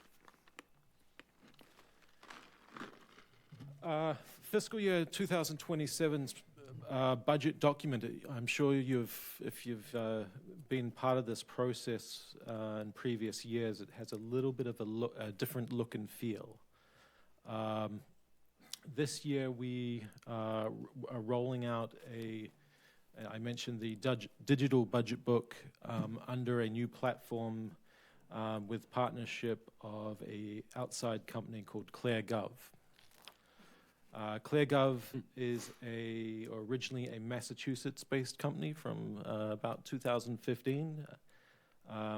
Finance Director Milne and myself have been monitoring this company for a number of years. They've originally started off as a digital transparency platform for local governments in order to be able to disseminate financial information to the stakeholders, to the citizens, in a clear format. And in recent years, they've also developed a very strong back-end budget development software that works very well with their transparency suite. So we are rolling out that product this year. The capital budget is the first initiative that we are utilizing this platform. I look back on my years with the school department, and one of the popular analogies that they always used was putting together the plane while it's in the air. That's what this budget cycle felt like, utilizing this new platform while processing the budget development. So again, I thank all the departments that worked with us in this new platform.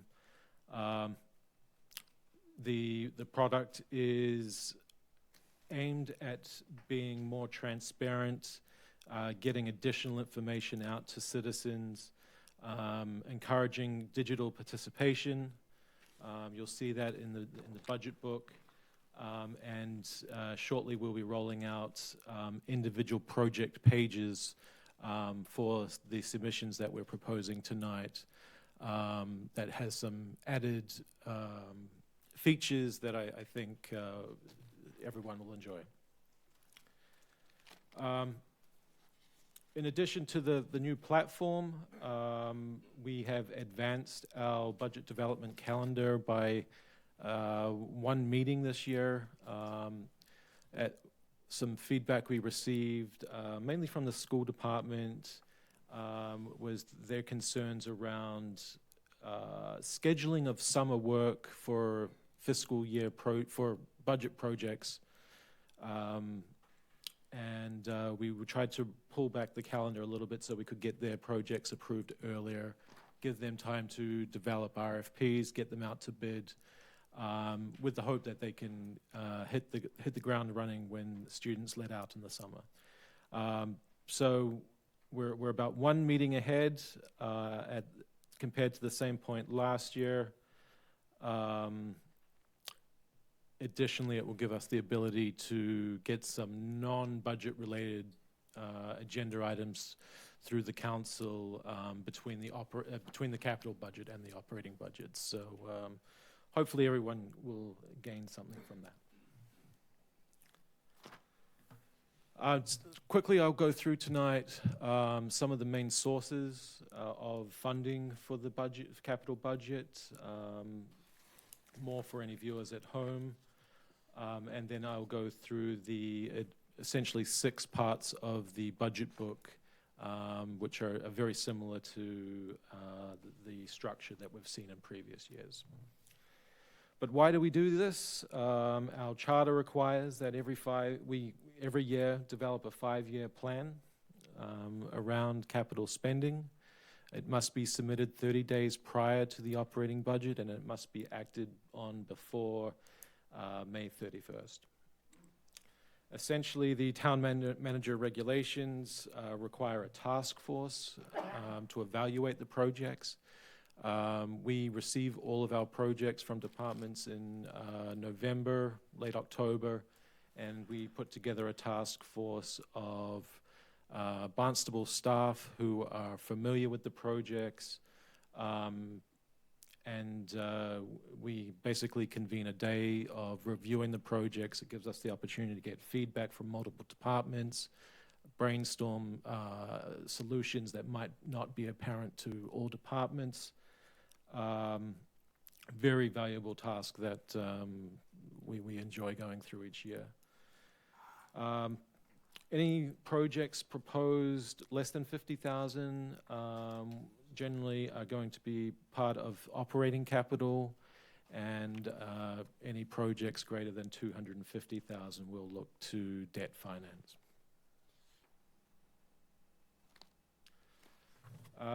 The 7 main categories of funding that you're going to see in your CIP budget books for the proposed projects, we have included some targeted grants, cash reserves, whether it be from free cash or from one of our stabilization funds, debt financing, general obligation bonds.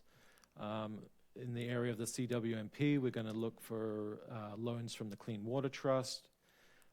We have proposed projects utilizing CPA funds. While we're proposing the projects, you will not see them as council orders at this point. The projects will go to the Community Preservation Board for review and approval, and at a later date, they'll come to you for an appropriation. However, we've reviewed the projects internally, and the town manager is comfortable moving those projects forward at this time. While we don't have any projects proposed for fiscal year 27 that will be part of the Mass School Building Authority funding, know that in the near future you will likely see some building-related improvements to Barnstable High School and the middle school that we'll be looking to utilize the MSBA funding. And then lastly, Chapter 90 program, which is for roads and transportation costs. So as far as targeted grants, some of the examples that you would have seen in fiscal year 26 and then proposed in fiscal year 27, you've obviously seen the work that's going on out at Sandy Neck, the Coastal Resiliency Project. That's from the Coastal Zone Management Organization. We obviously have targeted grants for dredging, our Downstreet Hyannis plan, and the Mass Seaport Economic Council all have grant opportunities for Barnstable.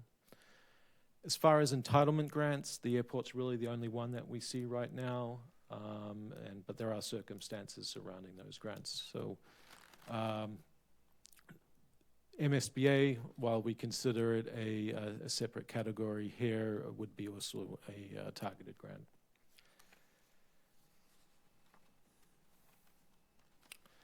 Our cash reserves, we will be funding some of our projects through general fund free cash.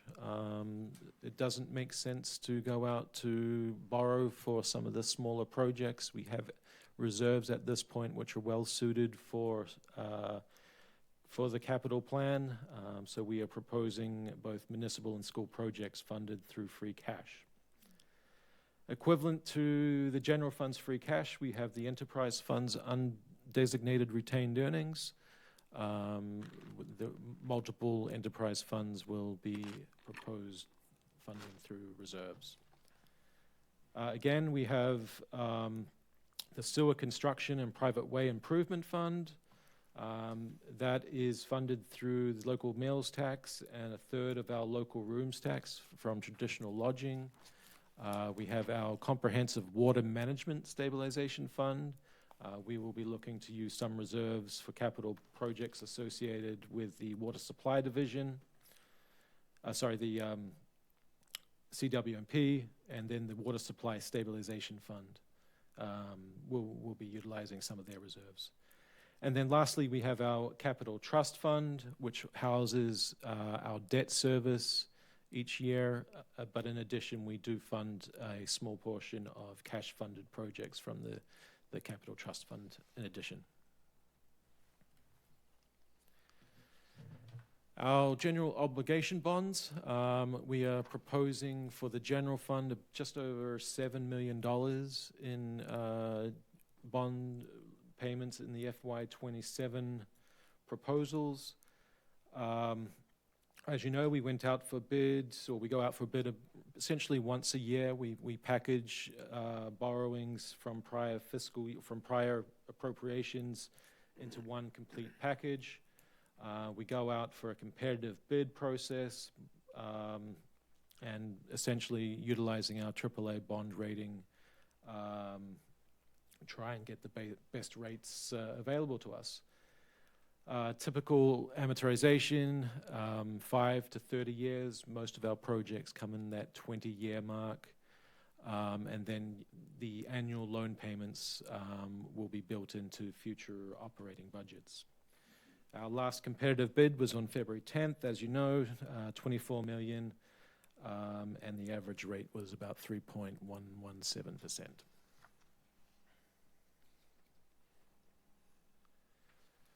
The Mass Clean Water Trust loans we'll be utilizing for our CWMP projects. Again, as Director Milne has presented previously, and in a little more detail, these are federal and state funds that provide the capitalization for the trust. All of our projects need to be on the DEP list of projects or intended use plan.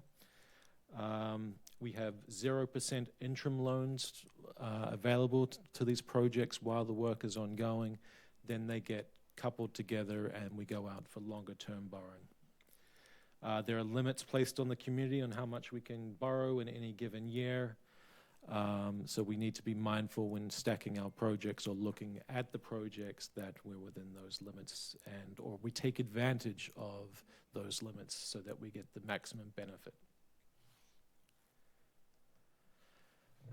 As I had mentioned, there are projects that are proposed with the funding source of the Community Preservation Fund. Again, this is funded with 3% with a 3% surcharge on our real estate tax bills. The funds go into a special revenue fund. They are restricted for open space, recreation, and historic preservation and housing projects. We can use this fund to for the debt service on a bond related to these projects. We currently do not have any obligations or debt related to the CPA fund at this point. FY27, we're estimating a surcharge of just over $4.6 million.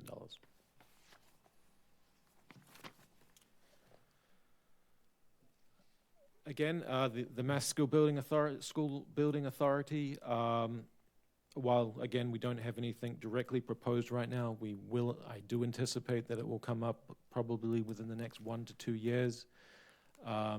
The funding source for this fund is from the state sales tax. 1 penny of that goes to this fund. It's not an entitlement, it's a competitive process managed by the Mass School Building Authority. Districts and towns put in joint statements of interest around buildings. They get evaluated, and then you're invited into the program. The fund was probably about 5 years ago starting to reach its limit in its ability to bring in new programs to both its core and accelerated programs. So they did take a somewhat pause, but it appears that they're now looking to get more involved in larger construction projects again.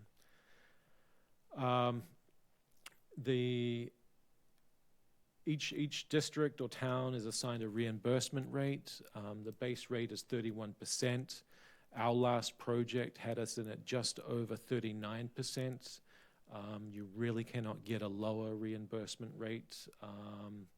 And as you've probably seen in multiple areas in Barnstable, it's the community property assessed wealth really harms us in these calculations. It's considered a factor of our ability to pay. So yeah, the lowest we could get is 31%. We always come in at about 39%. The Chapter 90 program, again, this is state money for local public ways, formula based on road mileage, population, and employment. Eligible projects include construction, equipment, consultant services. In FY26, we received just over $3.1 million in a general allocation, and then a supplemental appropriation of $864,000 at the end of the fiscal year. While we propose projects in fiscal year 27 utilizing this as a revenue source, you will not see these in your appropriation orders as they're not subject to further appropriation per Mass General Law.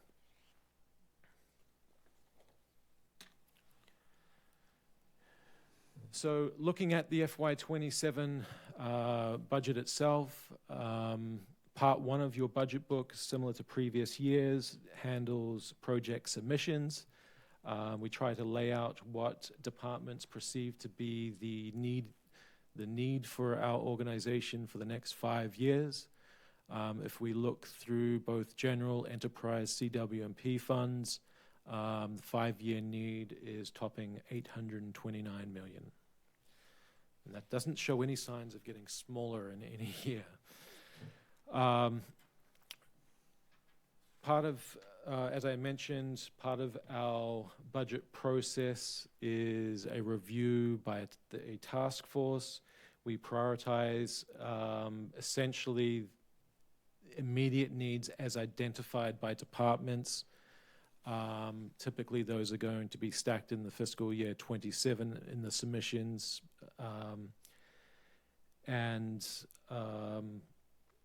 So yeah, departments prioritize the projects based on importance. The task force reviews them. The task force evaluates those projects against 10 strategic areas that are generally tied to the town council's strategic plan. And then those results are illustrated in Part 2 of your budget book.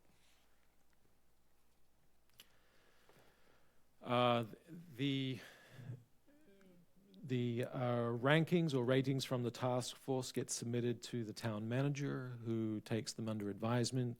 and then it's a process of meeting with departments to kind of whittle this down to a short list.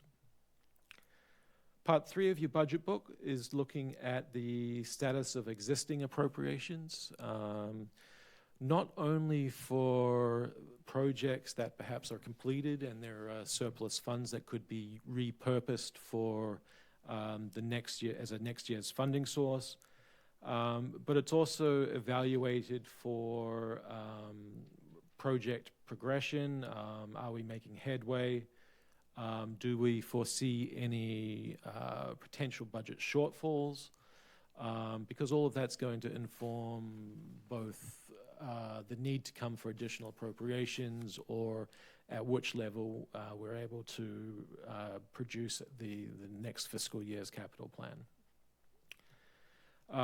As part of the review for this year, I believe we identified about 1.6 million in transfers or of appropriations, primarily in the school department, that are going to be repurposed for the capital plan. Part 5 of your book is our 5-year funding capacity.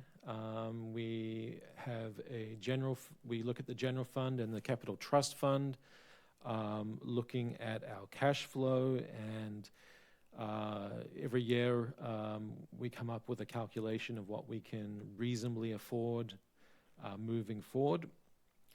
Current numbers suggest we can support a $15 million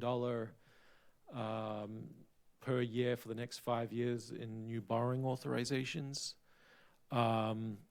We are not taking advantage of the full 15 million as proposed in FY27 at this point. The general obligation debt is right around $7-8 million. Because we do know that there are going to be additional projects coming forward off cycle, whether it be for schools or other needs in the next 12 months. So we don't want to take advantage of that full $15 million capacity right now, essentially leaving a little bit in the tank for projects that are known, are in the process, but aren't quite ready for proposals at this point. In addition, we can spend approximately $8 to $9 million per year in cash-funded projects from our capital trust fund. A big part of that is approximately $3 million we devote every year to road improvements. So that's built into our trust fund and operating budgets at this point. As illustrated at previous meetings and working with the Comprehensive Financial Advisory Committee, we have our CWMP tool that we use to project our funding capacity for the CWMP, so that is also represented in our capital budget book. We look at the funding capacity from our enterprise funds and their ability to support projects that they've proposed. We're looking at rate increases to cover the projects, whether it be cash funded or through debt service, anywhere from 5 to 8% of current fees that the solid waste, sewer, and water departments are currently levying.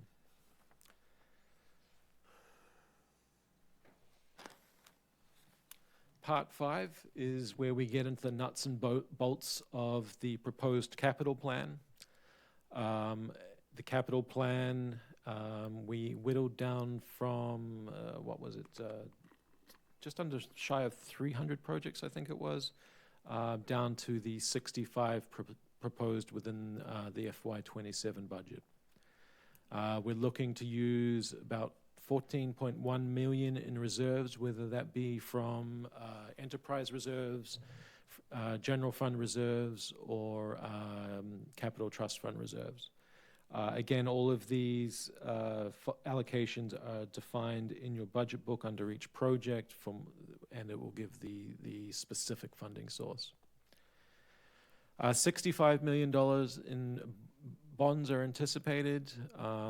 Largest portion of that will be for the 46.3 million in CWMP projects, and then the rest are distributed throughout the general fund and a small group in the capital and in the enterprise funds.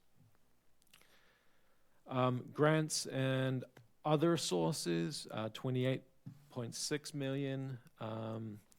Looking down that list, we're looking at about 3.3 million in grants from for the airport, 379,000 from the marinas, 4.4 in funds for general fund infrastructure. Large one in municipal facilities, 18.9 million. This represents the new regional communication center that is being worked on. While likely won't go forward in FY27, we thought that this would be a good time to bring the project to the community to make sure that everyone's aware of what we're working on. This will be funded through the state. However, we wanted to make sure that we're representing that project because it is a large project for Barnstable, and it will have budget implications in the short to medium terms. And then in the other category, the 1.6 million for school facilities and infrastructure, that's reflective of the transfers from closed projects that they're reutilizing. So again, just over 106 million in proposed projects. The general fund is a lot smaller than that. It's right under 40 million. And again, not all of these are reflected in your appropriation orders. Some of this will be coming to the council at later dates in different formats. This slide, again, just a continuation of section 5 of the book, just shows a quick breakout of the requesting department and how the projected project costs are allocated out. The last section of your book, section 6, talks about future years or, unfortunately, the deferred projects, ones that were not able to make the list for fiscal year 27. The largest influencing factor in that is our ability to fund. We're always going to have levy limits, competing needs. So again, it's a process of looking at the highest priorities and immediate needs to preserve assets and public safety. One of the other factors that we look at when evaluating the projects is, are the projects ready? Are they at a level of design? Are there extenuating circumstances that might make it so that that project isn't quite ready to be brought forward? And then the last couple of factors that influence whether or not something makes it or gets deferred is around the strategic phasing. Maybe it makes sense to align it with another project that another organization is working on, so that might impact it or create a delay. I thought I had another slide there. As far as next steps, first reading tonight. We will have public hearings at the next 2 meetings. Again, we hope that we can get this wrapped up fairly quickly, and I'm happy to answer any questions.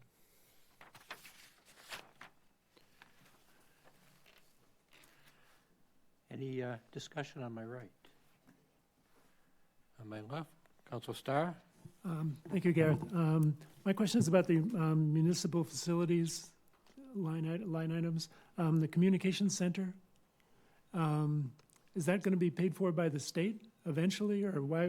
We've got $19 million in that. Yes, I'm carrying that as an $18 million grant that we're going to, in the long run, receive to build that infrastructure. So we're putting up the 18 million? No. Oh, It will be reimbursed as we go through the It's process. reimbursed as we go, so, so we're looking at design money at the moment, or? We're currently already in design. I believe we've received maybe I think it's about 1.4 million in design at this point. I would defer to the experts in that Okay. realm at DPW as far as the actual staging of that project. But No, we we're- yeah, I know we're gonna hire someone to run it very right. soon. But I don't know, I'm concerned about where, I talked to my fire chief the other day in Barnstable Village, and he's not sure whether to sign up for this or not, because there are too many questions, open-ended questions about what it's gonna cost, what's involved. So that seems like we're getting ahead of the process here. Again, we are advertising that this project is being worked on. It's purely to start the dialogue and the communication with the community, with you folks. Still plenty of work to be done. You won't be authorizing any expenditures throughout your CIP process. Okay, This is more of a communications tool at this point. okay, thank you. Thank you. One question I have, just as obviously, we just got the books tonight, but a little bit of an issue with the design of the book. There's no correlation between our council numbers, for example, 2026-136, which is the airport. That's the very first article there. Is it possible to get a cross-reference table made up for, that's on page 88. It's 2026-136, but it's the very first one. It's on page 188. What we'll plan to do is, when we present the projects to the council, as we go through the council orders, we'll reference the book page numbers for the detailed specifics of each project. Okay. If possible, could we get that early? Because when I go through the book, Yeah. I like to reference Yeah. the article and the verbiage in the book. Certainly. There's no correlation at this point. Part of the tool is it's developed as more of a digital tool, so you've got the linking ability within the website, but for those people that have got a physical book, I could see how it would be more difficult. Okay. Thank you. Councilor Bloom. Yes, thank you, Gareth. I see a dramatic drop in the general fund for between fiscal year 2029 and 30.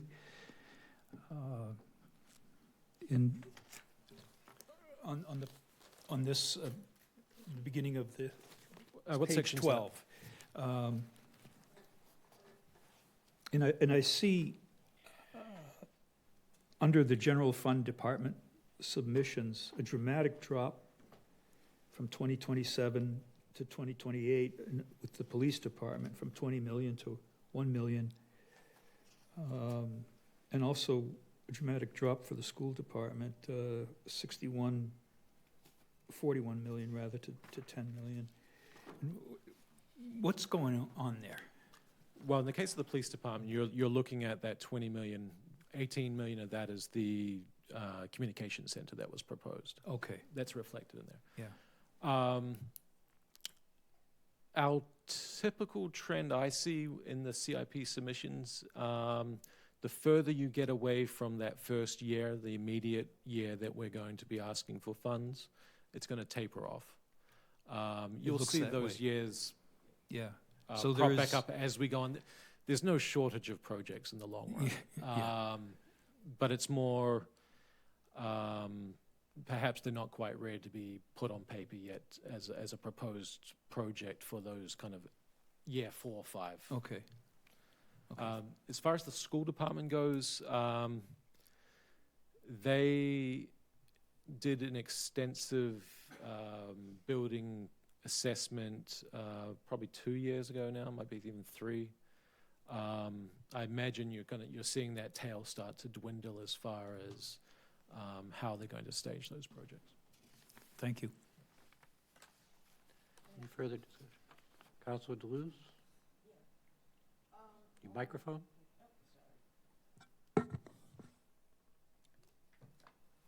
Part 5 of your book. Part 5 of your book, you have water pollution control. An awful lot of money. Why is it that we are not doing something so that our water is not that bad and it's not going to cost $56 million? I mean, looking at this, the green, that's almost not quite half of the money spent. So what's going on that the water isn't clean now, that we have to spend that much money? The green section there that you're referencing at Water Pollution Control incorporates the CWMP projects as well. So reflected in that is the $46.3 million value that's proposed in fiscal year 27.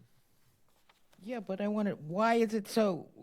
I don't get how our water got so bad. Water pollution control, is this what we're drinking and bathing in, that it has to be cleaned up now? Again, that's the CWMP projects that have been presented. What does that mean? Wastewater, Lisa, waste. Oh, it's disgusting that it's that high and costs that much. Thank you. Okay. Any further discussion? Okay. Thank you, Gareth. Thank you. We'll see you at the next meeting. If we,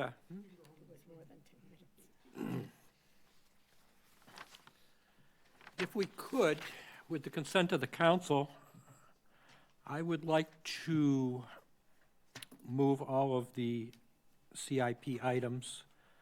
Please, while Mr. Markwell is still here, if there's any further questions. So I'd like to, under the consent agenda,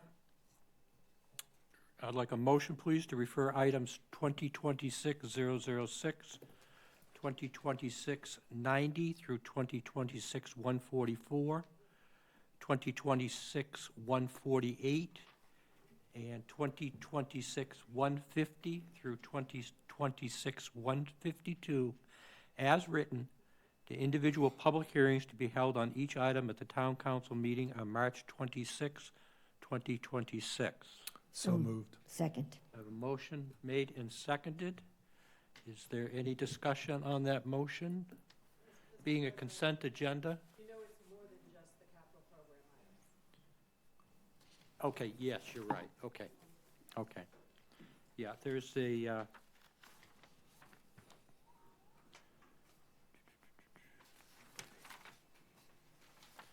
there's also one item in there for the police department for funding 8 patrol officers. And, and the 006, the zoning article for the downtown village district. And 090, which is the town municipal golf course funding operating expenses. So I misspoke in saying it was just CIP. So those are all individual public hearings to be held on the 26th. So the motion has been made and seconded. Any discussion? Seeing none, Madam Clerk, for a vote. Councilors, Burdick, Yes. Clark, Yes. Crocker, Yes. Crow, Yes. Deleuze, Yes. Keene, Yes. Ludke, Yes. Penn, Yes. Scheingold, Yes. Starr, Yes. Tamish, Yes. Bloom. Yes. 12 yes, thank you. Okay. Again, obviously, we're going to have a rather vigorous discussion, I believe, on the building heights and the zoning article. With your consent, I would like to dispose of a couple other articles first. Get them out of the way, get staff out of here. So,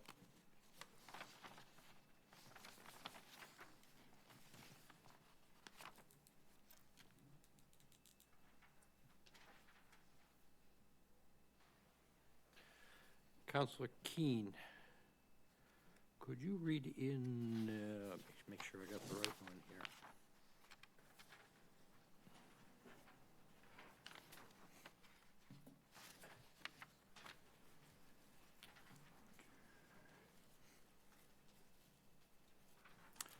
I'm sorry, wrong one. 2026-149. Certainly. This is Order 2026-149. It may be acted upon by a majority vote.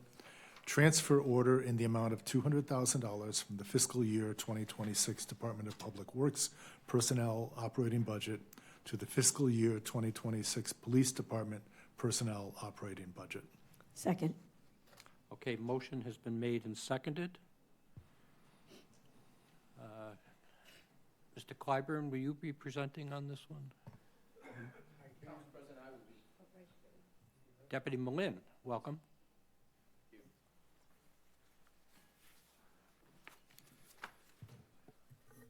Is this on? Thank you. Regarding the transfer order, the Barnstable Police has had numerous vacancies since the beginning of fiscal year 2026 due to retirements, resignations, and officers out on injury leave. This has resulted in the department having to fill many shift vacancies using overtime to meet minimum staffing requirements. Overtime is also impacted by unforeseen events such as the No Kings Rally and the recent storm that we just went through. The department has budgeted overtime to cover shifts that are vacated due to vacations and other paid time off, assuming full staffing, but not for the shifts that must be covered due to long-term vacancies. Vacancy savings in the salary line are used to cover the additional overtime incurred, but those savings are insufficient to cover the shift costs that are 1.5 times the salary rate. Vacancy savings in the police department are projected to be around $760,000, and an overtime is projected to be around $960,000 over budget, resulting in $200,000 projected personnel cost deficit. Due to several vacancies in the Department of Public Works throughout the year, it is currently estimated that they will have more than $800,000 in their personnel budget. It is recommended that a portion of these savings be transferred to the police department's personnel budget to cover the deficit. Town Manager Mark Ells recommends the approval of this transfer request. Thank you. Any discussion on my left? Any discussion on my right? Councilor Ledke? Yeah, I don't have a problem with this precise thing, but I do have a problem with this methodology. I've been here 3 years, and I've seen this 3 years, and you know, it comes from the Department of Public Works. They'd have, I don't know, 30 vacancies, and they always have 30 vacancies. And we keep doing this. We keep taking from that personnel account and paying other bills. It seems like, again, I'll support this because you've made a compelling case, but I think it's really bad management. I'm not trying to criticize Dan. I know you've tried to hire folks, but for whatever reason, we're not hiring folks. They're not coming to work in the DPW. And I think as a town, we need to do a better job with this.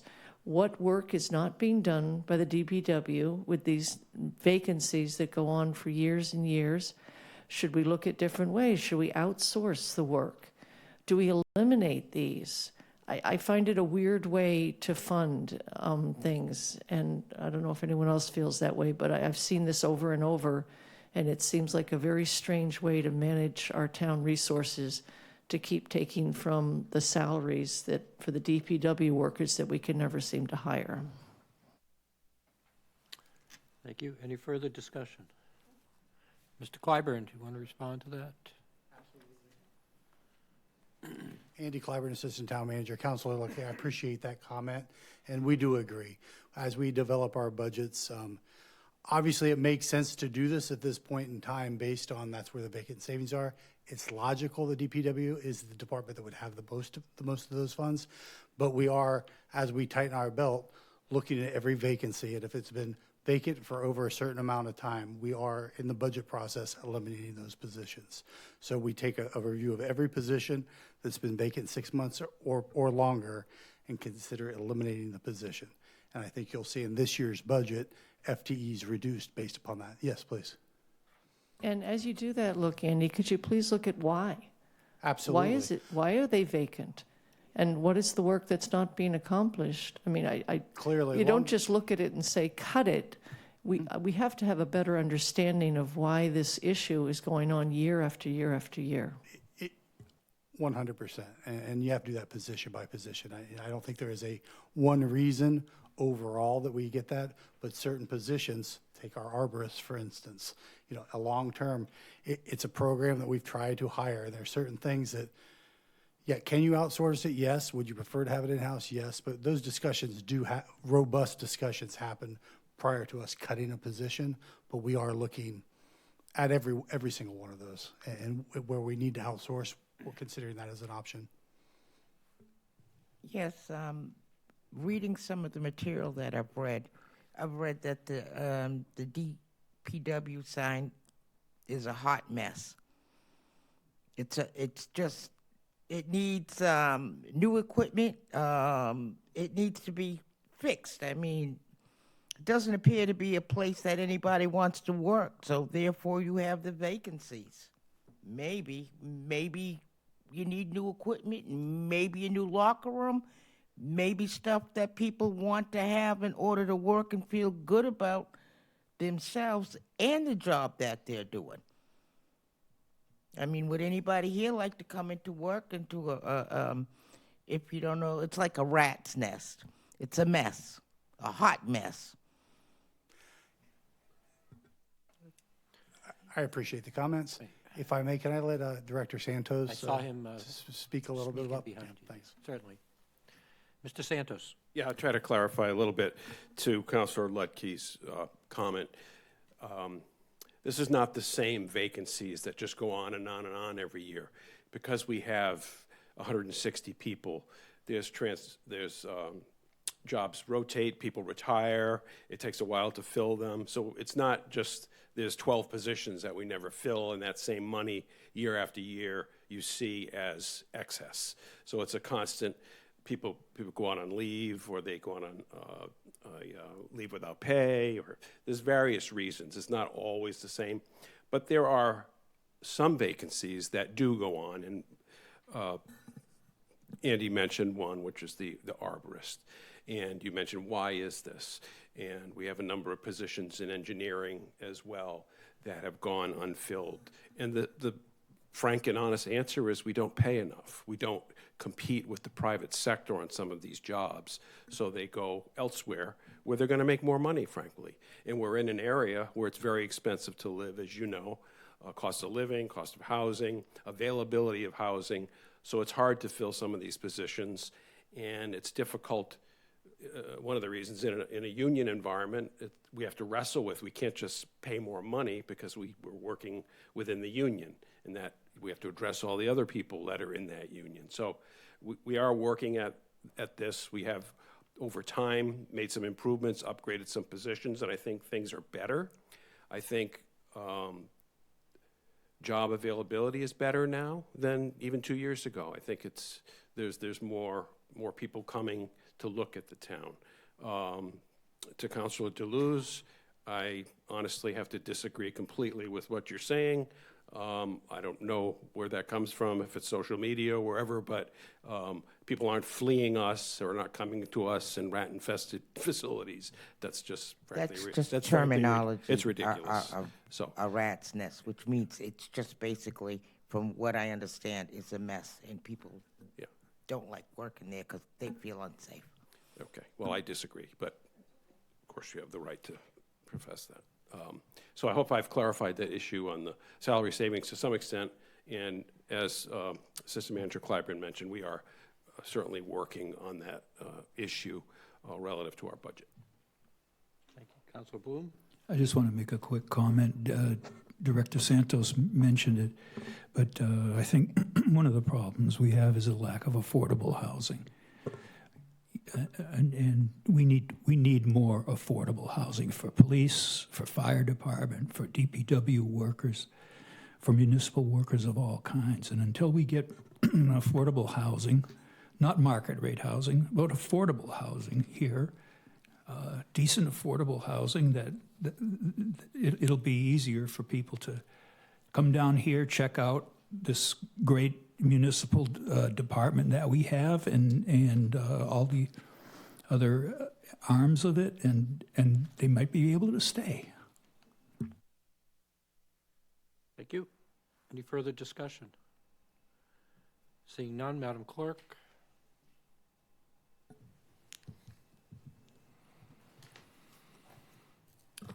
Councilors Clark, Yes. Crocker, Yes. Crow, Yes. Deleuze, No. Keene, Yes. Ludke, Yes. Penn, Yes. Scheingold, Yes. Starr, Yes. Tamish, Yes. Bloom, Yes. Burdick, Yes. 11-1. Thank you. On behalf of the chief of the department, I'd like to thank you for your vote and your time tonight. Thank you. Thank you for your time. Councilor Crocker, could you do 2026-155, please? Thank you, Mr. President. 2026-15, did you say 2 or 5? 155. 155, transfer order in the amount of $50,000 for the purpose of funding soil remediation associated with the removal of underground storage tanks discovered under the Geyer Barn parking lot. This can be acted upon by a majority vote. Second. Okay. Motion made and seconded. Mr. Bedoin? Thank you.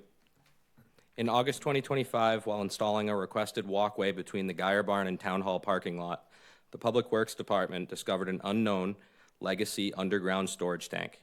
The underground storage tank had an odor of hydrocarbons, so the town retained a licensed site professional to assess the underground storage tank and schedule the removal. The underground storage tank was drained and was removed in December without incident.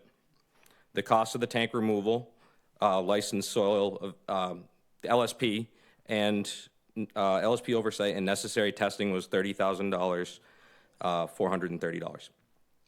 This has already been funded as not part of this request. This request covers the estimated cost of additional soil remediation that's necessary. On January 29th, the LSP notified the town that the lab results of the soil samples that were collected underneath the tank had tested positive for contamination. As such, the town now needs to remove contaminated soil in the vicinity of the underground storage tank. The work will include first completing soil borings to determine the extent of the contamination. Then a contractor will remove the contaminated soil under the supervision of the LSP. This budget has been prepared assuming the effort will require up to 10 soil borings to determine the extent of the contamination and that the contaminated soil removal does not exceed 40 cubic yards. This is an unforeseen expenditure and is eligible for funding from the Town Council's Reserve Fund. The Reserve Fund was originally budgeted for $250,000 for fiscal year 2026. The Town Council Order 2026-023 authorized $175,000 of the funding for this reserve, leaving a balance of $75,000. If this transfer is authorized, $25,000 will be available in this fund for the remainder of fiscal year 2026. Any questions? Thank you. Any questions on my left? All right, Councilor Deleuze? Yeah, do we know who buried it there? We don't. There was no record of the tank. Presumably it was used for heating of the building at some time in the past. So who owned the building that was heated? That they used for heating? Well, it's owned by the town. So, can I ask a quick Councilor question? Thank you. So the hole is filled in at the moment? Yes. Okay. Yes. So we removed the material from the tank. We removed the tank, and then they took samples of the soil underneath. Yep. They had to go to a lab. It took a little bit for the lab to get the results back, and when we got the results back, they concluded there was contamination in the soil and it has to be remedied. Okay. Good. Thank you. Any further discussion? Seeing none, Madam Clerk? Councilors Crocker, Yes. Crow, Yes. Deleuze, Yes. Keene, Yes. Ludke, Yes. Penn, Yes. Scheingold, Yes. Starr, Yes. Tamish, Yes. Bloom, Yes. Burdick, Yes. Clark. Yes. 12 yes, thank you. Thank you. Councilor Scheingold, could you do 2026-156, please? Sure. 2026-156 transfer order in the amount of $406,000 for the purpose of funding costs associated with storm debris removal may be acted upon by a majority vote. Second. Motion made, seconded. Mr. Santos. Thank you, Dan Santos, Director of Public Works. During the blizzard that occurred on February 22nd and 23rd of this year, the town incurred extensive tree damage throughout its 450-mile roadway network. The damage included hundreds of downed trees and thousands of broken and fallen limbs that blocked or otherwise impeded full access to our roadways. Given the extent of the damage, it was not feasible to complete the clearing of roads utilizing exclusively Department of Public Works crews. Because we're still in the winter snow season, it's important that we remove trees and limbs as soon as practicable so as not to impact snow clearing operations and the safety of the traveling public. This appropriation will allow the town to contract storm debris removal with a company that specializes in this work and have the crews and large-scale equipment necessary to do the work efficiently and effectively. The purpose of this effort is only to remove debris that fell on roadways and was moved aside during the storm so that we could continue plowing and to provide emergency access to residents. It is not to collect debris from private properties and homes. To begin with, the work will be conducted on town-owned roads that have been impacted. Our original intent was to include private roads as well. However, the question has arisen as to whether it is lawful and appropriate to include the removal of debris on private roads that came from private property. Working with the town attorney, we are diligently seeking an answer to that question. Meanwhile, it is important to get this effort underway on the town-owned roads. The majority of the debris will be collected and brought to the DPW facility for processing and final disposition. This transfer order will require the use of $256,000 from Town Council Order 2024-121, which will not be utilized, and $150,000 from the Department of Public Works salary savings. The current amount of salary savings is more than $800,000. Thank you. Thank you. Any discussion on my left? Councilor Keene? Yeah, I guess I don't understand the issue with regard to the private roads. We certainly plow those roads, and we also fill potholes on those roads. So what is unique about removing debris that, quite frankly, a lot of it which was moved from those private roads to the side by our crews? Right, but the point is the private road is private property, not town property. State law allows us to plow snow on private roads. That was enacted in 1949. It also allows us to conduct emergency operations. In other words, take action that allows public safety vehicles to traverse that roadway. So large potholes, if there's a huge puddle that freezes, so things that are public safety related, considered emergencies. In the storm, the storm is an emergency by definition. And during that storm, when trees came down and blocked the roadways, our emergency response is to cut or move the tree. Sometimes we plow it out of the way to provide that access. At that point, we have satisfied addressing the emergency condition. So thus, having debris on the road that's on private property, that came from private property, is not considered an emergency, and that is what's being looked at with the town attorney at this point, is whether there is other state law that allows us to do this, and then it becomes a matter of a policy decision for you all as to whether you want to appropriate money to undertake that effort. I mean, it does seem to me that if we were the ones who moved this debris onto private property, we should be responsible for also taking that debris away. I mean, that's. Well, the I option would get have been the- to leave it there, and that certainly was completely unacceptable. Understood. Councilor Crocker. Yes, with respect to the emergency, one of the things you were talking about, or didn't talk about, were other town properties that may or may not fall into the emergency, and I'm thinking specifically of town-owned cemeteries. Will you clean the debris that are in the town-owned cemeteries, even though that would not necessarily be defined as an emergency? Well, that just comes under our normal, doing our normal business. Okay. If in a non-storm, trees come down, we take care of them, and so yes, we would address that. Councilor Scheingold.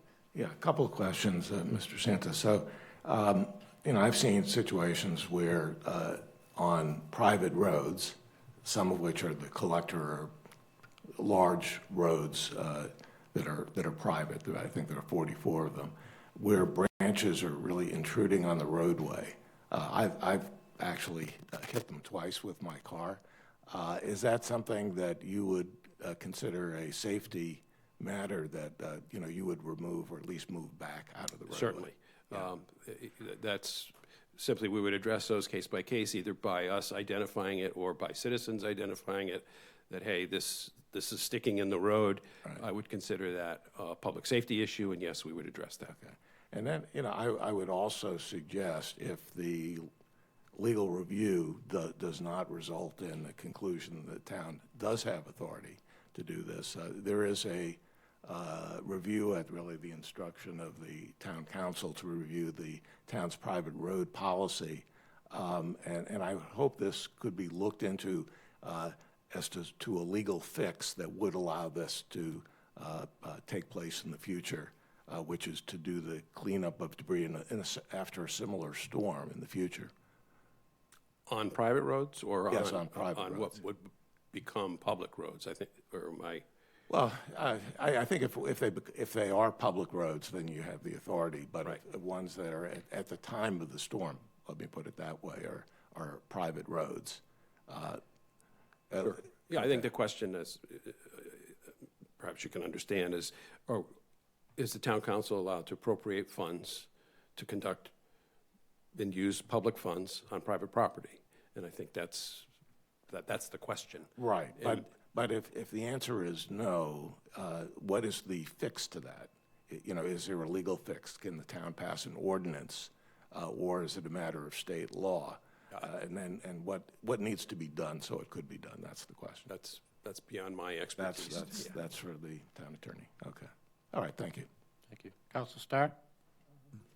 Thank you, Mr. Santos. Are you looking at this? It's a large amount of money. Are you thinking of one vendor or some smaller? I'm thinking the more local, smaller vendors might be able. There are vendors on. They have to be large vendors, I think, Okay. to address this. There are a couple of vendors on the state approval list, so we don't have to go out to bid. We can select. Okay. There's been a contractor working in Yarmouth recently that's done a very good job that Okay. may become available. So we'll. Is there any way of saving firewood? Or most of it's too small and brush and. Yeah, not without probably significant effort Okay. and additional cost. Okay. Unfortunately. I'm running out of firewood at home. I got about 3 days left. There's probably a lot of private roads where they'd be happy to have you. The one last question was, is there any contingency for taking brush to the transfer station? I know. Transfer station currently is permitted for grass and leaves. Okay.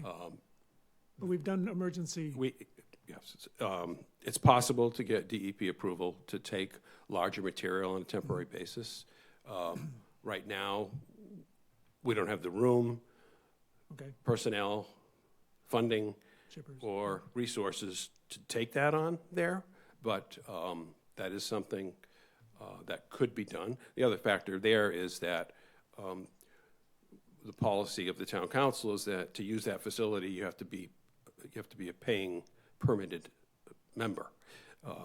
So there's that issue. Okay. Because the people who use that facility all pay for what's there. Thank you. Thank you. Thank you. Any discussion on my left? Councilor Deleuze? No contingency for active nature, for getting rid of the wood? I'm not quite sure I understand your question. Contingency to Get rid of the wood at the, what wood? The wood The that we're wood that- proposing to get rid of? the logs, the trees, the branches, whatever. That's what this you is wanna call for. them, what we're That's what- talking that's about. what that this Fall appropriation- on the road, yes. That's what we're proposing to do with this. It's to get room to bring them to the dump. We're not bringing it to the dump. We're going to bring it back to our facility. It gets chipped up and gets Oh, hauled okay. away. Yeah. That's fine, as long as there's a place to dump it. Councilor Ledke? Yeah, Dan, have you identified the areas, or are you going to have this contractor drive around and pick up what they deem? How are they going to identify what they're taking and what they're leaving? I mean, are you giving them? Yes, The we provide require- them the maps and the locations because we've been doing that survey ourselves since the storm. So that's complete right now? Yes. Okay. So then people will know when this is done, anything left is their responsibility. Yes. How long is this going to take? Probably 2 to 3 weeks. Okay, once it then people will starts. know that they're going to have to do something at the end of this. And I guess you put out a notification that this effort is complete and, Yes. okay, thank you. How would one know, is a notice going out that if you have large trees that fell during the storm, please call? No, this is not for that. If you have, unless it's in the road or was in the Well, road at the that's storm. what I'm talking about, yes. Some people might not be aware of the fact that you're doing that. How would a homeowner know that you're doing this? Well, we'll put a press release out, but we're not, it's not a. That's fine, I just wanted to know I'm if it trying was to gonna answer be your question. advertised. But we're not, the homeowners aren't bringing their logs for us to take. We're talking about logs that obstruct or close to roadways that could obstruct. That's what I'm talking about. We've already addressed that issue. Right, and my point to you was, how does a resident know to call you? They don't need to call us because we're going to get on the roads and we're going to remove the material that we pushed aside and that is currently Okay, there. you're going down every street to do that. It affects most streets, so effectively, yes. Okay. Okay, any further discussion? Seeing none, Madam Clerk.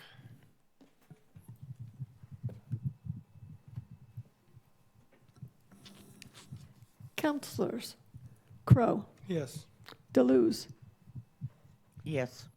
Keen, Yes. Ludke, Yes. Penn, Yes. Scheingold, Yes. Starr, Yes. Tamish, Yes. Bloom, Yes. Burdick, Yes. Clark. Yes. Crocker. Yes. 12 yes, thank you. Thank you. Thank you, Mr. Santos. Okay.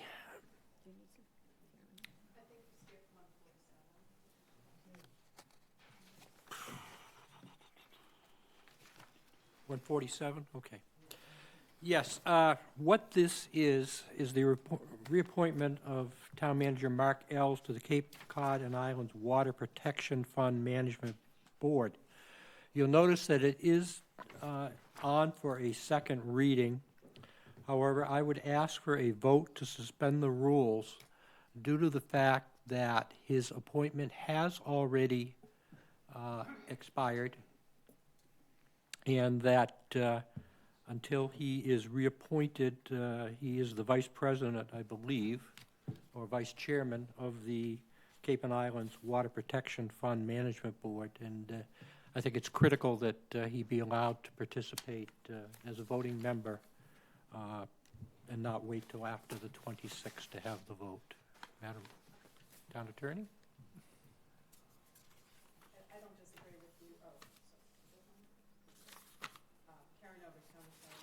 Here. Oh, there it is. Okay, Karen Ober, Town Attorney. If you want to suspend the rules, that's certainly fine, but he would serve in a holdover capacity. So Okay. it's not like he can't participate. Okay. All right. Well, since we've discussed it, can we have a motion to suspend the rules and just So get this, moved. over with? Second. Motion made and seconded. Any discussion? Seeing Yes, none? I don't Sorry. believe in suspending the rules, so, no. Okay, well, when the vote comes up, vote no. Okay. Madam Clerk? Counselors. Deleuze. No. Keen. Yes. Ludke. Yes. Penn. Yes. Scheingold. Yes. Starr. Yes. Tamish. Yes. Bloom. Yes. Burdick. Yes. Clark. Yes. Crocker. Yes. Crow. Yes. 11-1. Thank you. Pat. Thank you. Okay, so we have suspended the rules. Could I have a motion to reappoint Mark S. Ells, Town Manager, to the Cape Cod and Islands Water Protection Fund Management Board? So moved. Second. Motion made and seconded. Any discussion? Seeing none, Madam Clerk? Counselors. Keen. Yes. Ludke. Yes. Penn. Yes. Scheingold. Yes. Starr. Yes. Tamish. Yes. Bloom. Yes. Burdick. Yes. Clark. Yes. Crocker. Yes. Crow. Yes. Deleuze. No. 11-1. It passes. Thank you. Okay, I think that's everything. Let's get to the main event here.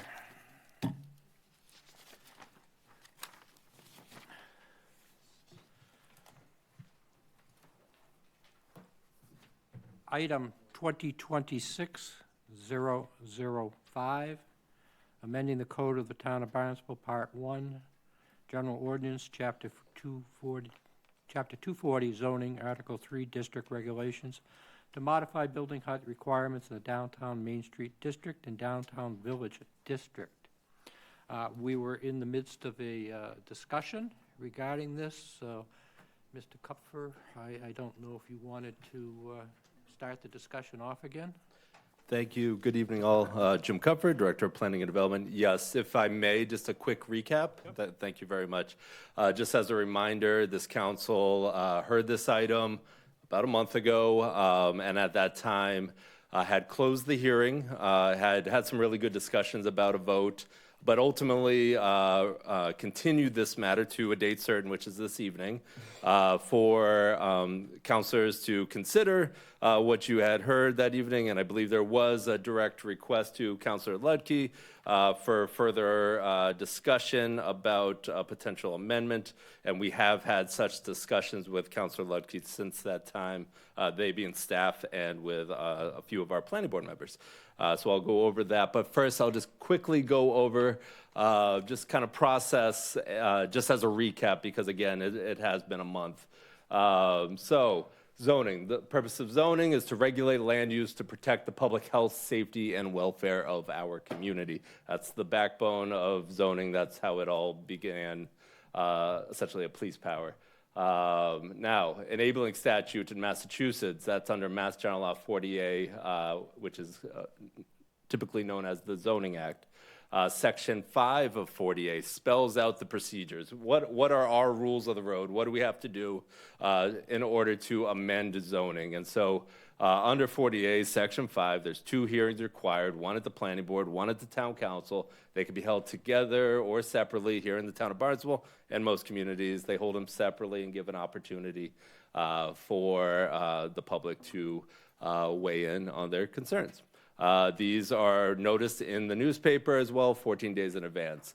Here in the town of Barnstable, again, process, first read at town council, just like many other items. This one for zoning is referred to the planning board. The planning board holds a public hearing and offers an advisory report to the town council, who then holds a public hearing, which this council did about a month ago.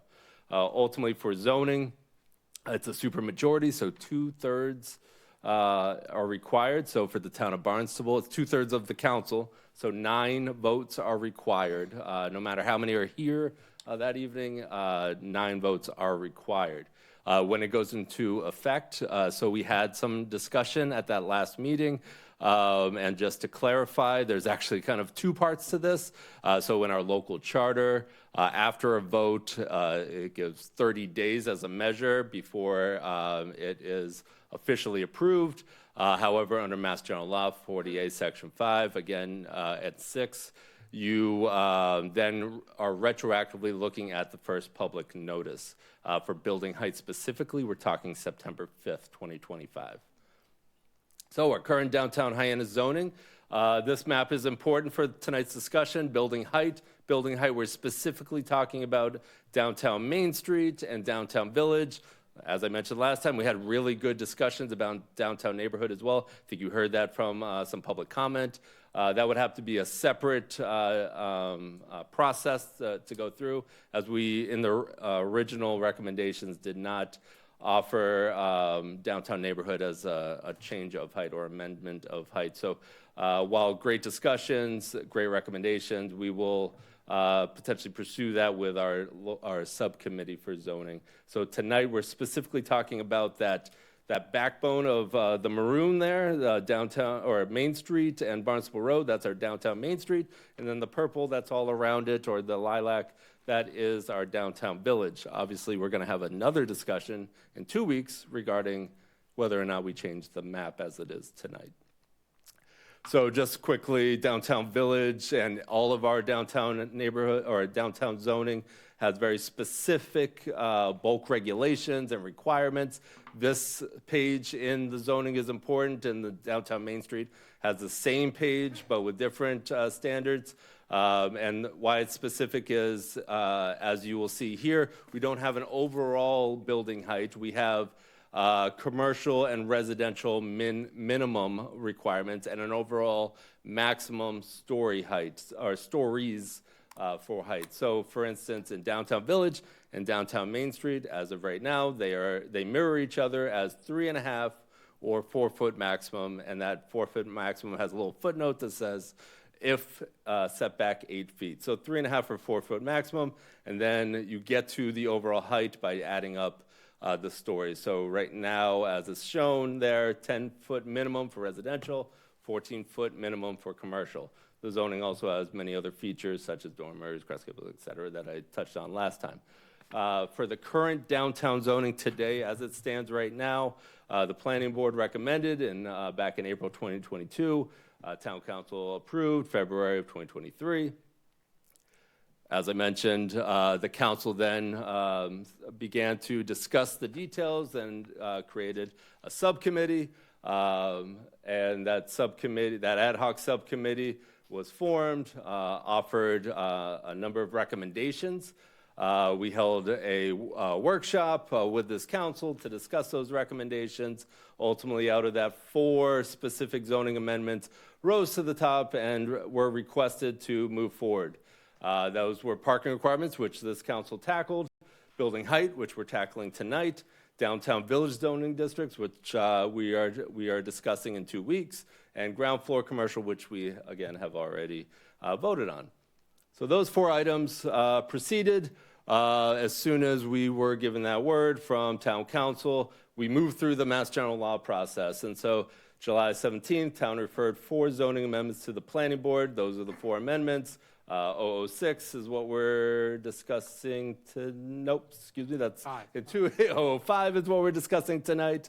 And those are what it was reflected in the first read. Planning board recommendations. So the first read, then sent it to the planning board. Planning board held 5 public hearings for the 4 items between September and December. And ultimately, as required under Mass General Law and the Charter, provided you with a recommendation.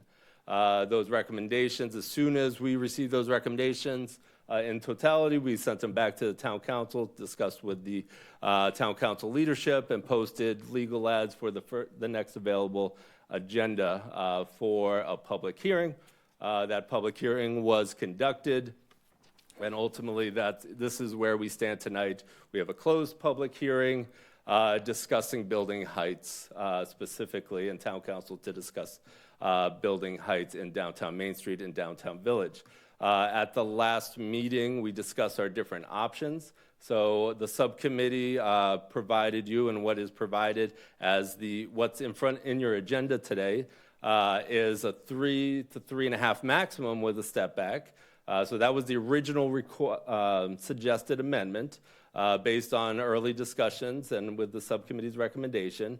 However, it then went to the planning board, had in my opinion, a lot of good public engagement and conversations about what the intent is, really trying to bring down the heights ever so much so that so it can meet certain standards. And the discussion then became, okay, let's talk about 3.5 stories, but let's talk about a top of ridge. So that discussion of, instead of just adding stories, we're talking about a top of ridge. So we did an analysis with our planning board to look at how that could be created. We looked at our old zoning, so predating 2023, where that maximum of 46 at the plate, the current zoning, which as you can see is substantially larger, the ad hoc committee bringing it down some, and then the planning board talking about, okay, well, let's look at some examples and what's that variable, what's that specific number we want to talk about as the ridge, the overall height. And what the planning board came out was 49 feet maximum at the ridge there. Now, how did they do that? They looked at a number of different things. One was 201 Main Street. It was under construction during the planning board's hearings, and so they began to analyze that. They heard concerns about the overall height. We pulled the cut sheet from the plan. 55.5 essentially is your height there, and we began there. The planning board discussed, okay, what's the right number to bring down? Thinking about, again, 3.5 stories instead of 4. That half story is essentially 6 feet. And so that was beginning of the discussion of 49 feet. They wanted to understand, well, what does 49 feet look like? We went up and down Main Street and gave some dimensions. 48.5 is that where the gutter line is on that building. 61 is where the ridge to the elevator shaft is. We went down the street, the old Coastal Cove, essentially 40 feet to the ridge, just a little bit more. We took a look at the cut sheet again for 199 Barnstable that's under construction, and that's 35 feet to essentially the ridge at that point. And then from our last meeting, we had some really good discussions with a few of our planning board members and our Councilor Ludke and our former ad hoc committee chair about what other examples should we be looking at? What should we be considering when discussing overall height? And so starting with the recommendations from the planning board of 49 feet, but looking at the Cascade, the discussion led to our neighboring parcel to the Cascade and discussing, well, what's the height there and how did that come to be? And could this be a good example of what could be a proper way to move forward? So we actually dug into the old building records, found the construction docs, and pulled those out, and that's what you see on the left. Now, it doesn't have all the dimensions, as the roof actually didn't have a dimension standard, and it is a scan, so I couldn't go and scale it. But we gave you some solid estimates there. Ultimately, it's in that 40 to 44 range, as I think you actually heard earlier, with some great examples. These match in that they're in the low 40s for 201 Main Street. I did share this with our planning board members that we had conversations with to say, this is what we talked about. This is the example there. What else should I be thinking about? And they did highlight some really one interesting point in that obviously this building was built several decades ago, and take a close look at the dimensions there. I mean, as we're looking holistically at Main Street, I've heard, and this council voted for certain areas, doesn't extend to here, but commercial on the first floor. And so commercial on the first floor, as we've discussed, is going to have a little bit higher ceiling. Just practically, think about any restaurant you've been in or retail shop that's been created over the past, I don't know, 10 years or so. You're not touching the ceiling, right? 8'6" is what the dimension is here. So I can't quite reach 8'6". This is about 7'6". But, you know, modern amenities, modern requirements, sprinkle, insulation, et cetera, is going to require a slightly higher first floor ceiling. Same thing with our residential. So as you'll see there, it's a little over 7.5 feet in height for our residential. And so again, you know, in our current zoning, 10 foot is minimum, though we have seen a lot of proposals for 9 feet for residential, and you probably could get away with a little bit less. So I provided that to you on this slide here. This slide begins to take that same building and try and create what those minimum standards would be for modern building. And really, ultimately, what we came up with was 44 feet in height. So 44 feet in height allows for essentially a 12-foot commercial first floor and 9-foot residential floors above that. Now, you got to, you know, again, it's not just straight 12, 9, 9, et cetera. You got to think about the fact that there's top of ceiling, bottom of floor joists, you know, insulation in the middle, et cetera, et cetera. So those little things begin to add up. So ultimately, where we came up with was the 44 feet in height there. As we talked about at our last meeting or hearing, not just the number, but we do need, if we're going to include the number, we need to adjust the definition. So this definition hasn't changed since the last time we discussed, talking about now measuring to the ridge and also incorporating that natural mean grade for calculation so that someone can't build a big hill and put the building on top, just like it's shown there.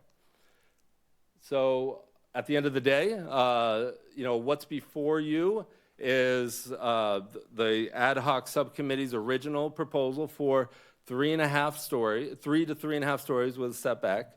You know, if you want to consider the planning board's recommendation for an amendment to that to incorporate the definition, and that, so incorporating the definition would mean that we're now measuring to the ridge, and that we are doing a building or allowing for a building to be no taller than 49 feet in height at 3.5 stories.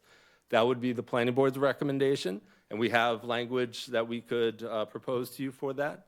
And if there's any other counselors that would like to further amend that, we can certainly have that discussion. Back to you.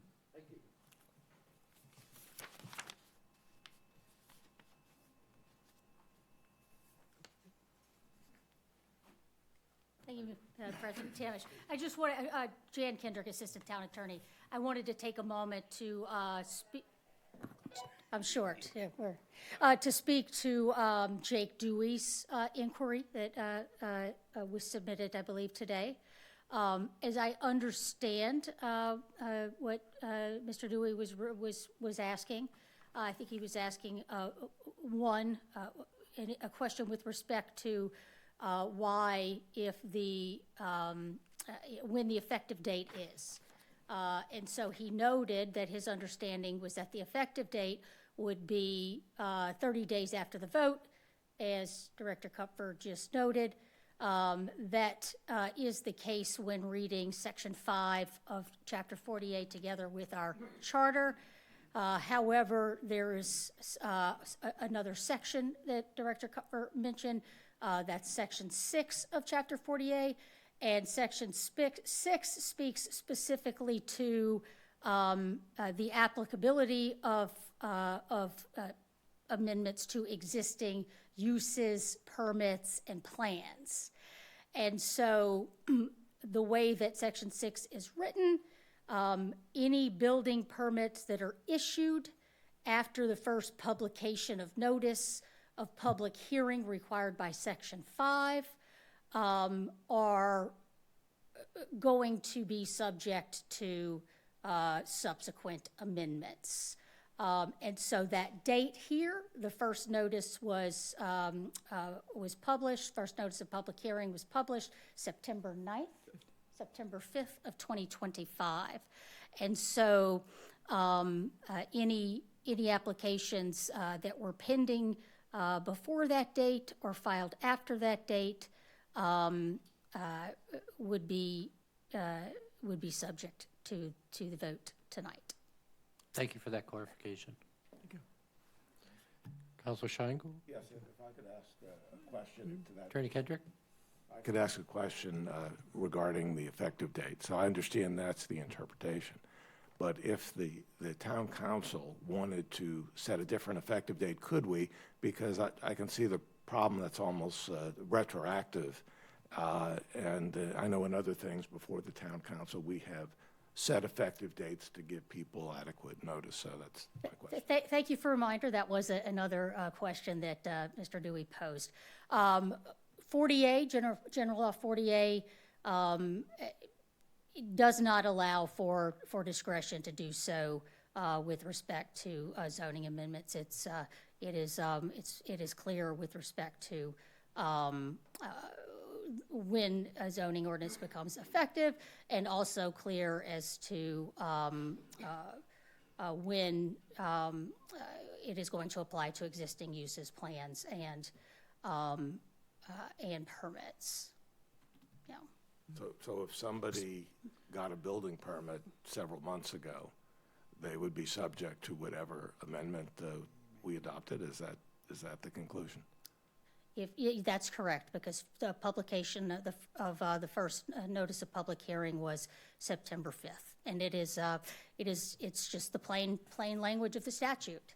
There are arguments available, and Jim and I have had some discussions working with attorneys who represent a couple of developers whose projects are going to be potentially subject to the amendments. There are other avenues available. For example, with respect to plans, if a developer files a preliminary plan, subdivision plan, even up to today, and your vote is tonight, that developer now has a 7-year freeze for uses and zoning. And so there is that avenue. There are other fact-specific avenues for preserving rights. So, for example, a developer could say, yes, my building permit had not issued before the first publication of public hearing. However, you had town before you, everything you needed, or building commissioner before you, everything you needed to know that my rights were vested. And so even though the issuance hadn't occurred, I am entitled to the permit freeze. And so there were some other specific scenarios that I don't think would be applicable here to the projects that may be impacted by these votes. But that is unfortunately the case. One quick question, perhaps I misunderstood you. A builder would be subject to these even if a building permit issued? If to change? If a building permit issued after the publication of the first notice of public hearing, yes. So the operative moment in time is the publication of the first notice, which here was the notice of the planning board's hearing. So, thank you. Councilor Crowe? Just to get this moving forward, Jim, you said there's 2 steps. First step is to change the language of talking stories versus height. And then would come a vote of what heights would be. Is that correct? Very close. So ultimately, what I can walk you through what the planning board recommendation amendment could look like if you wanted to see what that could look like. And I'll walk you through that to give you a sense of what we could be just now. No, I want to get to the business at hand.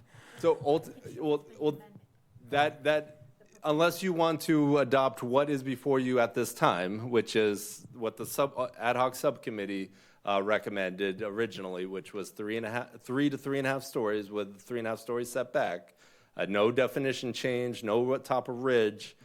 That is what's before you. However, if you want to discuss changing the definition, adding a top Yes. dimension, which I think And then voting on it tonight. What's that? And then voting on it tonight. Yep, I have Can we get to an that? amendment for you to consider that. If you would like, I can walk you through that right now. Yeah. Oh. This is where we got jammed up last time, if I remember correctly.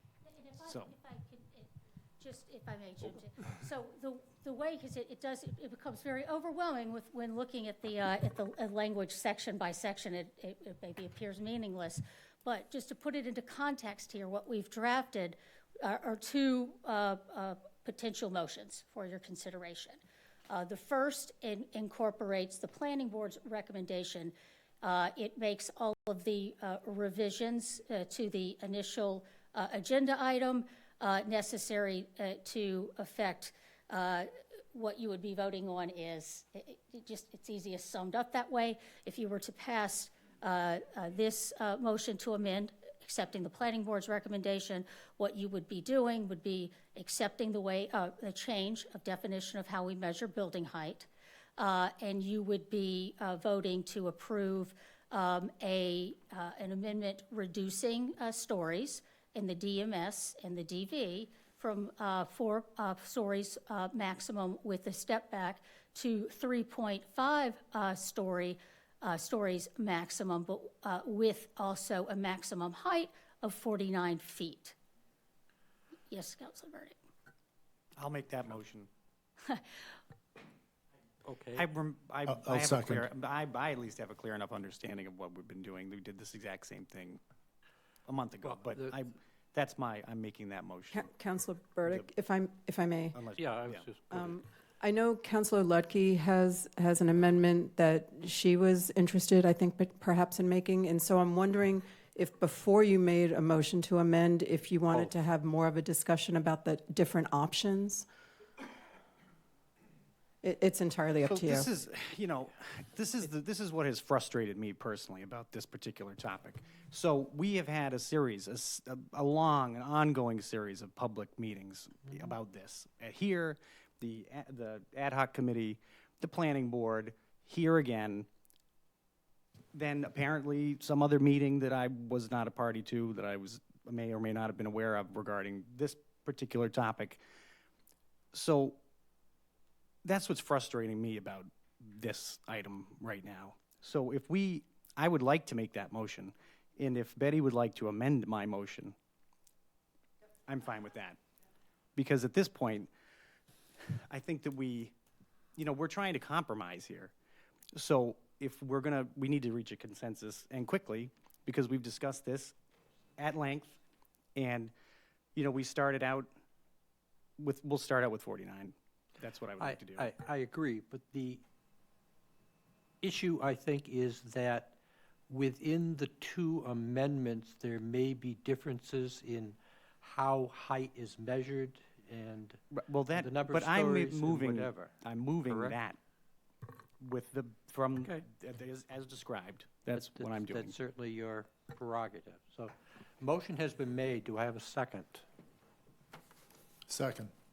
So can we just what motion are we actually making? This is the motion from the planning board recommendation. Okay, motion has been made and And I would like to make an amendment to the motion. okay, it's been made and seconded. We have a vote on whether to move forward on it, right? President, point of order. Yeah. So I want to ask the question, is there any limit on the number of motions to amend that can be made? Yes, so you make a motion to amend. That motion can only be amended once.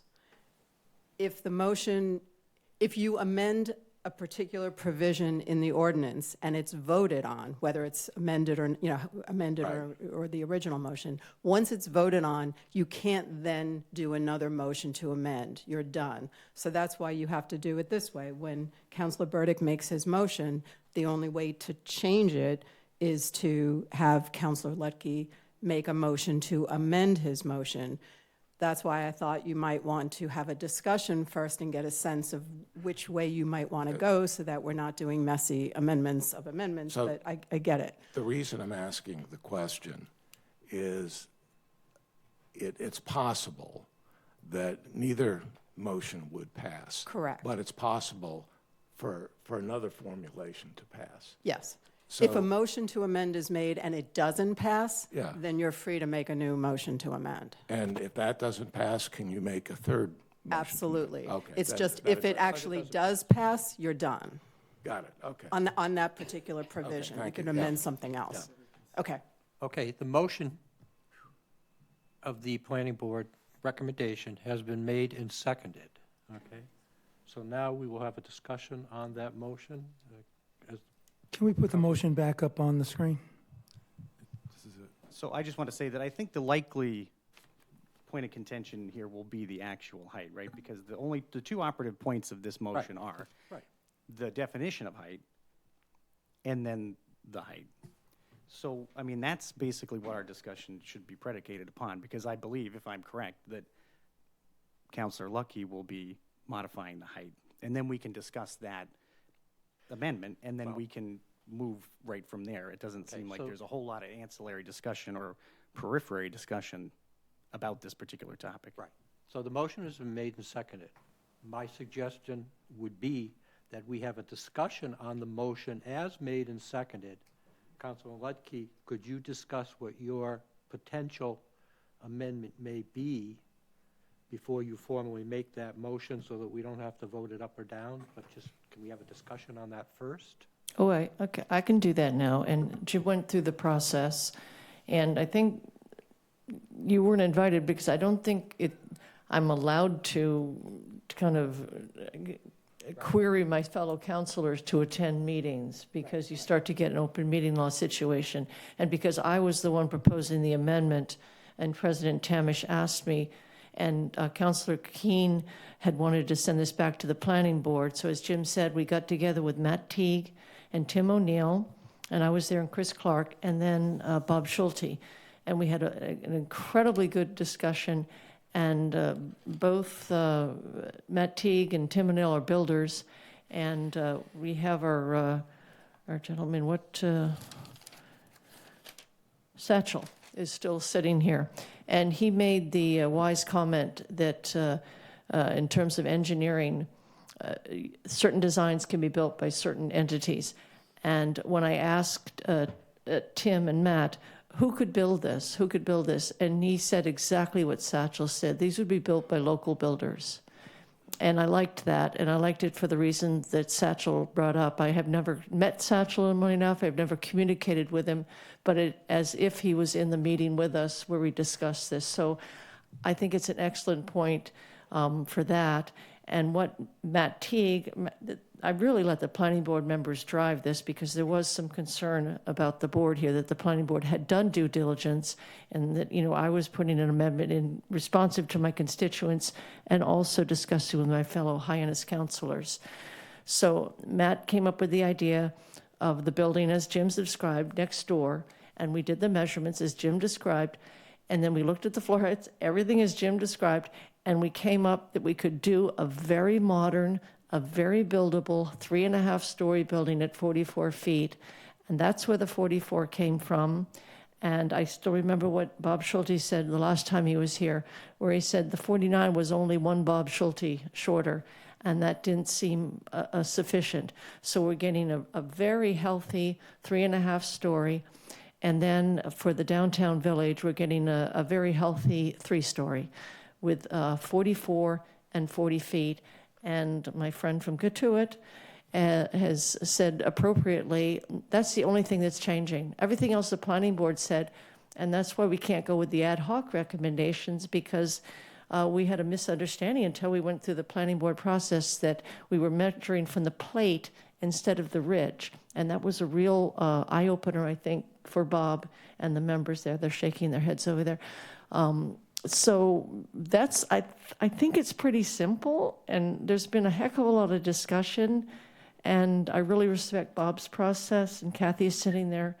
And I think 44 is a really, but our last meeting I was at 40 and I went to 44, and I feel like it's a really reasonable compromise. It's been well vetted by our local builders, Matt Teague and Tim O'Neill, and Satchel has said this will be done by local builders, and we'll have something that's going to meet all the requirements to keep the housing going and to help maintain the character.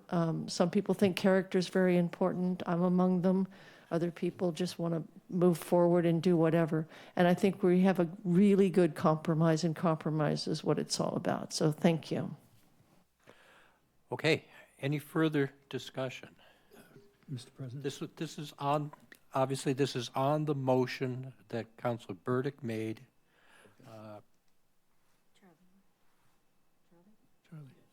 Charlie, go ahead. Charlie, go ahead. Yeah, Jim, just as a reference, you mentioned the height of 199 Barnstable Road. 35 feet, is that to the plate or to the peak? That's to the ridge. That's To the ridge, peak. I And mean- but the critical note there is it's all residential, right? And so we're Yes. talking about downtown Main Street. So we and need a little bit more. a little bit more, and yeah. that's what we've been discussing. Yep. I think the 199 Barnstable. I think it's not too bad. Okay. Councilor Starr? Isn't 199 2.5 stories? Essentially, yes, because they're not using 100% of their third floor. Correct. Because the difference between 2.5 story and a 3-story, right, is the interior usage of that that property. So, I mean, if it's 3 stories, they're using more habitable space in their 2.5 stories. You're essentially losing, you're creating a box within that, and you're losing as the gable roof is going down. So there's, not a ton of difference. But you can put shed dormers in and make up a lot of. See, I mean, so is the third story, is it restricted to half the square footage of the first floor? No. You're saying third. If it was 3 stories. If it was 3.5 stories. 3.5 stories. Yes. The fourth story, you could live in the fourth story, but it could only be half the square footage of the first floor. Essentially, yes. But yes, That's 3.5. Right. Correct. Is that right? Okay. So what would happen if somebody put on a flat roof? Flat roof, you wouldn't have a half story. We're not mandating 3.5 stories. We're saying that you can go up to 3.5 stories. Okay, but you can't go. What if you had a flat roof and you took half the top floor and put your mechanicals in it? You're allowed to put the mechanicals on the roof as long as they're kind of mass. What if they're not? What if they're inside the building on half of the fourth floor? I mean, I don't know why you're putting your mechanicals on in the inside, but but yeah, if you are, you certainly can, I guess. So in the zoning, we specifically call out the mechanicals are exempt from the building height. You have to screen them if you're putting them on the roof. So if you didn't have a flat roof, you wouldn't put them on the roof. Not necessarily. So a number of properties are putting the gable roof and using a half of their, and then masking the mechanics within that. So it's like a sunken area, actually. Cascade is one of them. So there's a sunken area to hide the mechanicals on the roof there.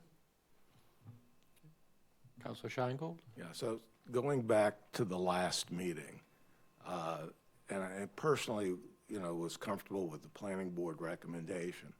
And when I heard that there would be, Town Councilor Lutke would be coming up with another proposal, I suggested that be vetted with people who had building experience who are on the planning board, which you did, and I appreciate that. So I have a couple of questions regarding the difference between the 49 feet and the 44 feet.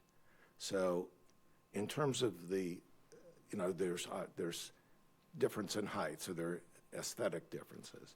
But in terms of the cost to construct and therefore what potential rents might be, is there any significant difference, or was that discussed? So I don't believe that was really discussed as we proceeded between the 44 to 49. I would say that the one takeaway that I received was that there's evidence that a 44-foot at 3.5 stories is an achievable height for 3.5 stories with mixed use as desired. Okay. And would it make any difference in terms of the number of units that could be built in a building? In terms of building height, unlikely. Other standards certainly would. As we recently discussed parking, that certainly lends itself to density. But in terms of building height, if we're not changing the number of stories and not changing the practical aspect of creating those stories, I don't see how it would alter density, but I'm not 100% certain of that. Okay, so the sort of in the equation in my mind. So, I am concerned about the reducing the number of units, reducing the cost.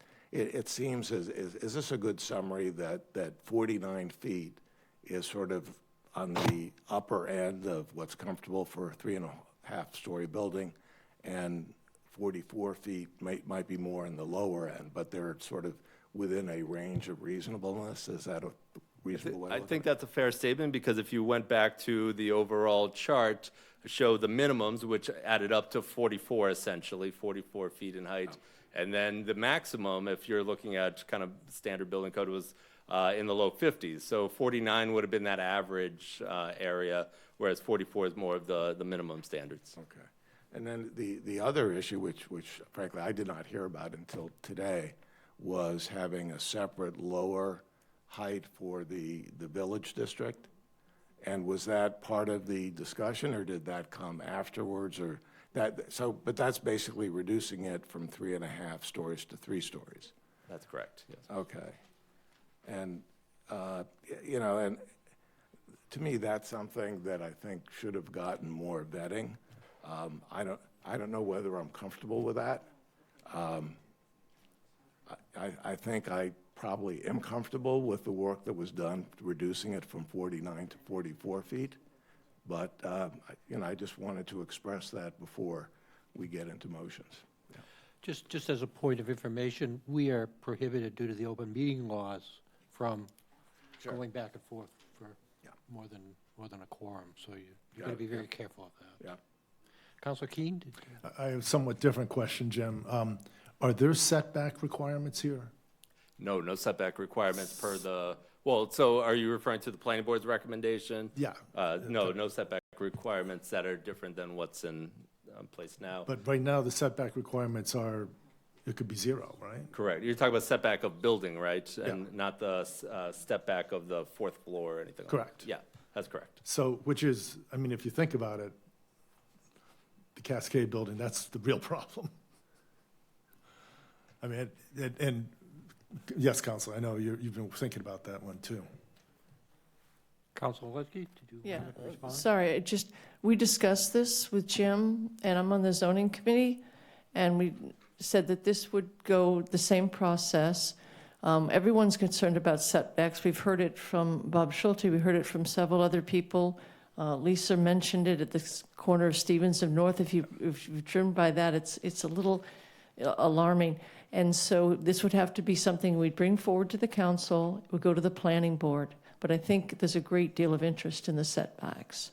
And to the point for Councilor Scheingold, I believe, didn't the planning board agree to the, Bob is nodding his head, Jim, didn't the planning board agree to the downgrading as we went from the main street to the village? Yeah, so they did have a really good discussion about tiering it down from Main Street to downtown neighborhood.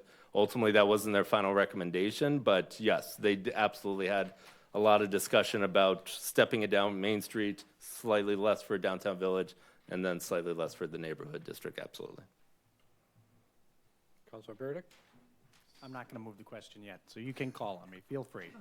But, so, I would like to think about this has been a long process now, right? So this is roughly almost 3 years since the form-based code was ratified, right? So we've had, up to this point, give or take, 800 units of housing that are either going to come online, coming online, permitted, whatever. So, we're kind of in the middle of an experiment, in a way. And there was public backlash, obviously, that has been, and I think, in my opinion, has been received. There's been study and committees. There's been a variety of avenues for people to express themselves. We get ourselves also sometimes into a little bit of an echo chamber here in the meeting scenario and with the people who participate, and that's not me being, judgmental of it. I'm just saying that also is an aspect of this. So I think that, with all of those things in mind, that now we agreed on the parking. We scaled that back a little bit in order to see, because as I said, we're still in the middle of an experiment to see how these new units will be received, how infrastructure and everything will accommodate, or how it will accommodate all of those things. And now we're tapping the brakes, as they say. I think that these things are a good compromise. The 49 to 44 to me makes very little difference, and it's really an aesthetic choice for people, and I can understand that as well.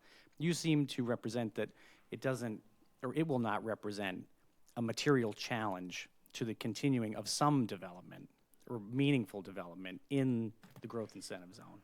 All right, is that a reasonable I think representation that's to make? a fair statement to make, yes. And, as I said, I didn't mean to sound, churlish about the idea of a meeting that I didn't attend, but, it would be nice also, the public vetting process is a much more, we talk about transparency, is a very transparent and open and public way. I appreciate the meeting, and that's fine and great. I would love to have a letter from Matt Tague and Tim and O'Neill and whomever else to the effect that there wasn't arm twisting, but they do actually believe that this is going to be. And Jim, I know I never, it's not fair to ask for your honest opinion regarding these topics, but that to me is what is the operative point. We maybe went too far one way. We're trying to bring it back a little bit, but we also don't want to shackle it. So, if the assurance is that that 5 feet is not going to make a big difference, and if it is going to be aesthetically pleasing to people, then I can accept that as a compromise. And we can try this out for 2 or 3 years and see if we do put the shackle on. You know what I mean? So that's I wanted to speak of it philosophically for a moment from a.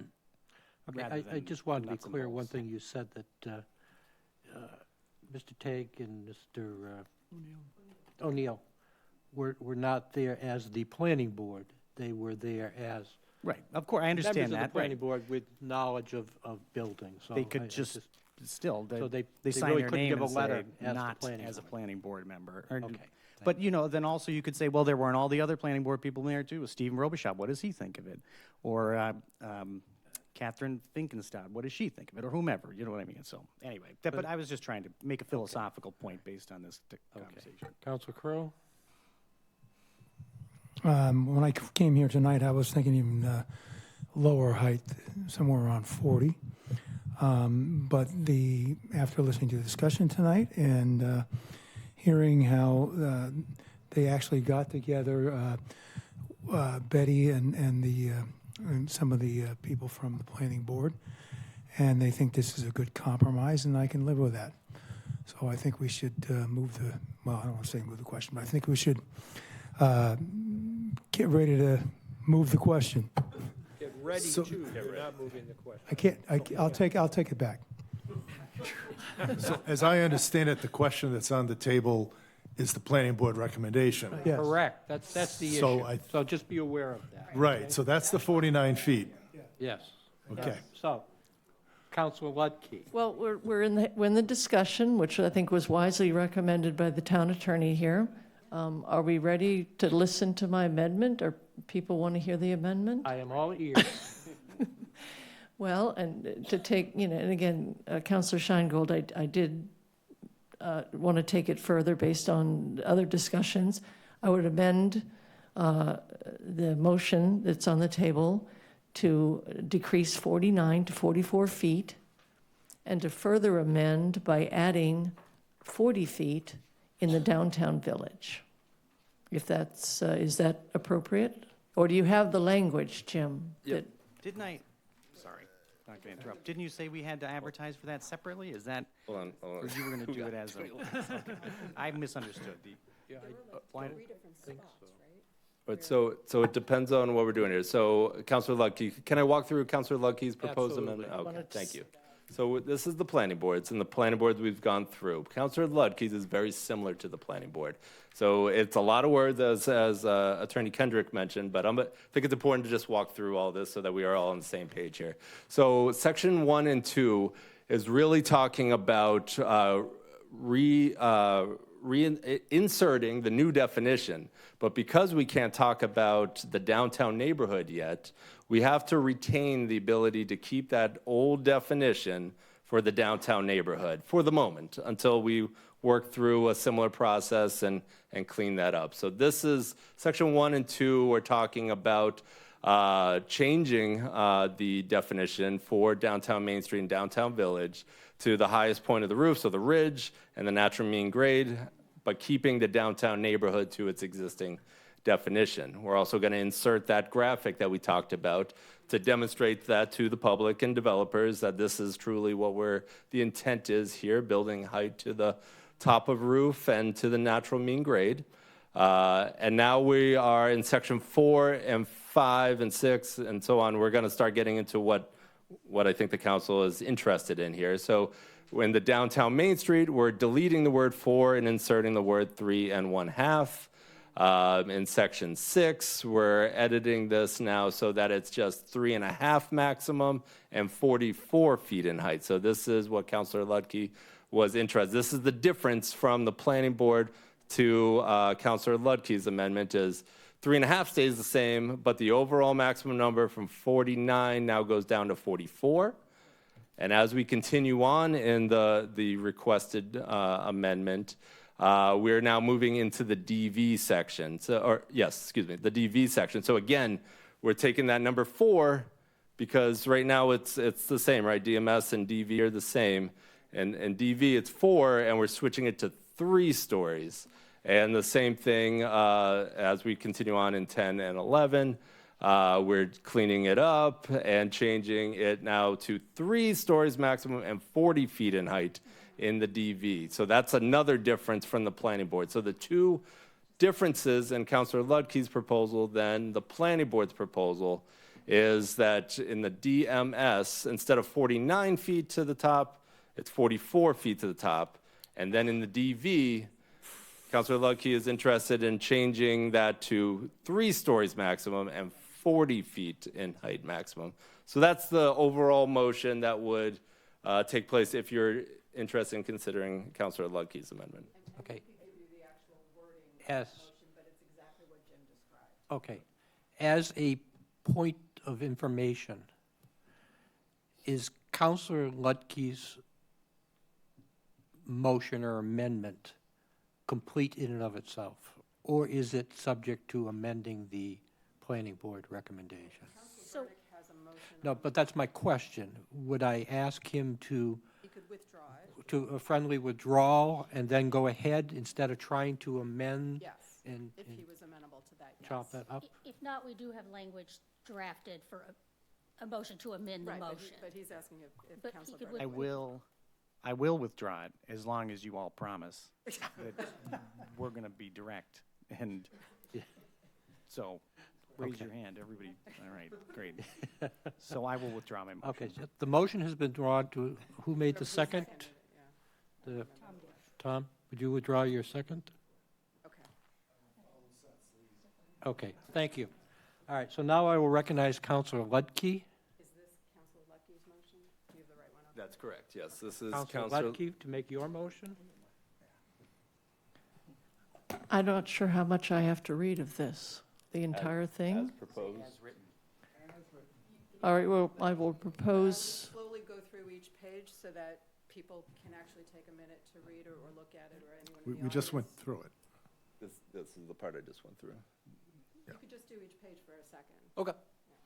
So I'll go through the sections real Okay. briefly. So again, section 1 and section 2, we're talking about changing the definition of building height and retaining the definition for the downtown neighborhood only. However, changing the definition of building height for downtown Main Street and downtown Village. We're in section 3, inserting the figure that will supplement the definition. Section 4, deleting the word 4 and replacing it with 3 and 1/2. So this is in the downtown Main Street section. In section 5, we're further amending 241.6 by deleting subsection C6. Section 6, we are amending the table and replacing it with further amending it for section 7 so that it's 3.5 stories maximum and 44 feet in height. So we're still in the downtown Main Street section here. As we continue on, section 8, we're striking that footnote. That footnote was about the 4-story setback. Section 9, now we're moving into the downtown Village. In downtown Village, we're switching the words 4 to 3. In section 10, we're further amending this by striking C4. And section 11, we're amending the table for the heading building form and changing it in table 4 to a maximum. So we're in the DV here, 3 stories and 40 feet in height. In section 13, again, this is the footnote about the step back that is being deleted. And that is what is proposed by Councilor Ludke. Okay. Second. So motion has been made and seconded. Any discussion on Councilor Ludke's motion? Councilor Keene? I guess what I wonder is, I think I'm comfortable with the recommendations for the Main Street District. But I would like to keep the Village at the same 44, 3.5 instead of going down to 40 and 3. Does that require an amendment to this amendment? Yes. It probably would. Require an amendment. But I'm not going to make it because I'd like to hear other discussion here. Okay. Anyone's thoughts? Councilor Ludke? Well, I'll start out, and I think I'm going to turn it over to Charlie because I think it's Charlie's constituents on the north side of town that this is most responsive to, because that's where the preponderance of this section is. And his constituents were very clear with him, and I'll let him speak to that. So that's what this is, Tom. Mm-hmm. It's me listening to my fellow Hyannis councilor, and he got incredibly clear communication from his constituents. Councilor Bloom? No, thank you. Thank you, Betty. Well, first I'd like to ask a question. So we're going from 49, 3.5 stories to 44, 3.5 stories. Well, so right now, the existing zoning does not have a top of ridge. So you're going from 3.5 or 4 stories with a step back on Main Street to 44 at 3.5 stories. And as proposed, 3.5 stories or 4 stories with a step back to 3 stories with 40-foot top of ridge. Okay. So if I had a building that was made by the old rules, and then we had another building made right beside it by the new rules, they would each still have 3.5 stories maybe, and each one would be able to have as many rooms in it as the other, and it would be cheaper to make because it isn't as high. And maybe, I don't know. But Another thing I'm concerned about is Jake Dewey's suggestion about the retroactive and how that fits in here. I mean, he spoke about 003 and 006 specifically. But if there's something retroactive that's in motion here on 005, I think we need to, we don't want to penalize the people who have already, brought forth stuff and they're in the works, and they were playing the game by the rules as they were. And Jake Dewey is one of them. He didn't ask me to say this, but he has a little project on the corner of Winter Street and Lewis Street, and that project is it's 2.5 stories. I'm not sure how much, but he would have to wait a while to get that thing through if the retroactive rule was to stay in effect. So that's the kind of stuff I'd like to see in my district. 2.5, 2 stories. I want to encourage guys like Jake to do that, and so I think we need to make sure that we change that retroactive thing so he can get to work on that. Attorney Nober, I believe, wants to address that issue. Thank you. We cannot change the retroactive provision. That is in the zoning statute. That is in the general laws. So we can't change that. So even, I know when Councilor Scheingold asked, could we somehow change the effective date of the ordinance? Even if we thought we could, it wouldn't affect this issue. This is a separate issue having to do with permits that are in process. So we can't change that. That's in state law. Thank you. If I may add just one note to that, Councilor Bloom, if you'd like me to reach out to that property owner, that developer, happy to walk with him through maybe some alternatives. Obviously, it's not for this item tonight, but as you mentioned, he did express some concerns about the next item coming up. So I'm happy to chat with him about maybe some alternatives that he could look at. Thank you very much. Councilor Burdick. I just have one. No, I'm not. I have an informational question, just for my own entertainment. So, this was a topic of the conversation that was had between the builders, quote unquote, planning department, Councilor Luckey, and was also deemed reasonable because of the idea, and then you said this to me yourself, that it's not necessarily a bad idea to scale down as you go away from the growth incentive zone.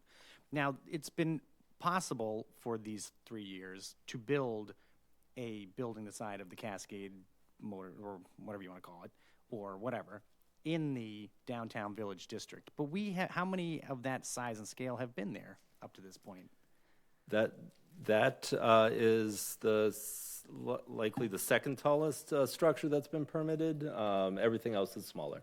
Right, and so, I'm just trying to think of it from the perspective of what the likely development would have been if we remained with just the form-based code in the downtown village district. That it hasn't up to this point proved an extremely attractive place for high-density, large buildings, multi-unit, up to this point. Well, we have seen a lot of investment in the area.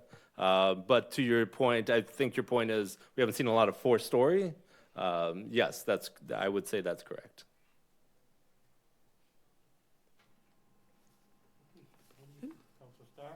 Is there still talk about changing the map of the downtown village district or the neighborhood district and Correct. adding to it?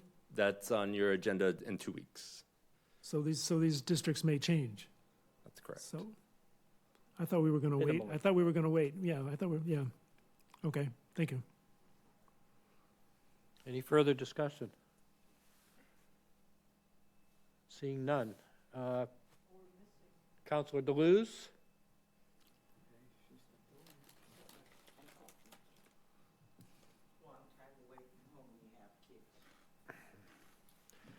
Okay, this vote is on Councilor Ludke's recommendation as presented.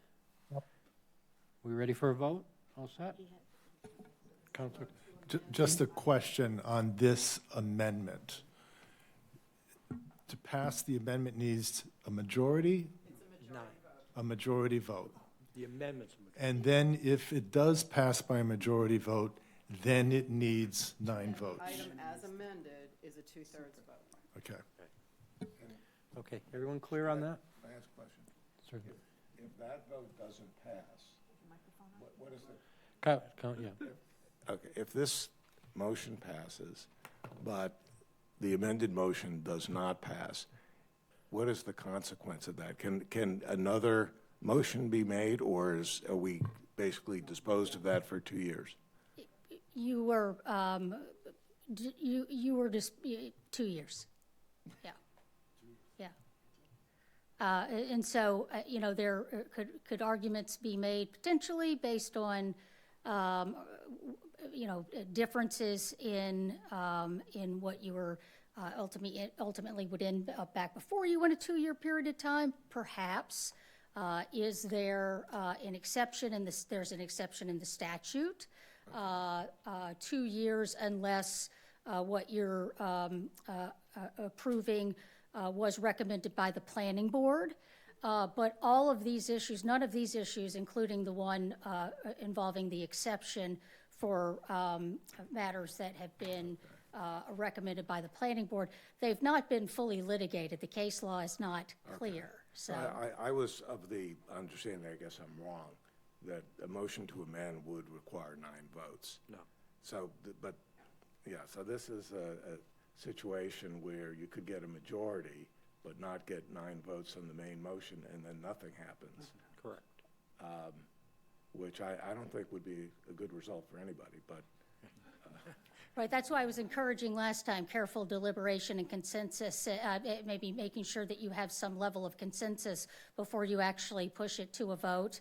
You know, so I would maybe consider, if you're so inclined, taking a bit of a straw poll, because I don't gather that anyone wants the unintended consequence of an inability to consider this issue for 2 years potentially. Vice President Clark? Thank you very much, President Tamish. For anyone on the fence, as was I was privy to the meeting that Councillor Lutke had called with Director Kupfer and the 2 building specialists who have invested their time as volunteers for our town on the planning board, and as well as Mr. Schulte. And I have to admit that I think that it was a good amalgam of ideas that brought together the professionalism of the builders along with the concerns that we've been wrestling with. I think this can be resolved, and I admire Councillor Lutke for taking the time and trouble to carve out and do surgical work to get the facts and to get the feeling, the feedback from those in the business to make sure that it's a workable set of rules. So I will be supporting Councillor Lutke's amendment. Thank you. Thank you. Councillor Scheingold. You know, I think it would be good to just take a straw vote first, because I think there are 9 votes for the 44 feet, I think, without reducing it for the village district. But there's probably a majority, I've just listening to people, there's probably a majority for Town Councilor Lutke's proposal. But, you know, I'd hate to see the whole thing fail. So would it be possible to take a straw vote to get people, and then Councilor Lutke, you can do what you deem appropriate after that, but at least we. If the lawyers say it's legal, let's raise our hands and see how many hands go up. Okay. It's not an actual vote. Okay. It's not a vote, it's just hands going up. Okay, so what we're doing is a straw poll, not a vote. Right. A consensus of feeling on this. So how many people would be in favor of Councillor Lutke's amendment, first of all, as proposed?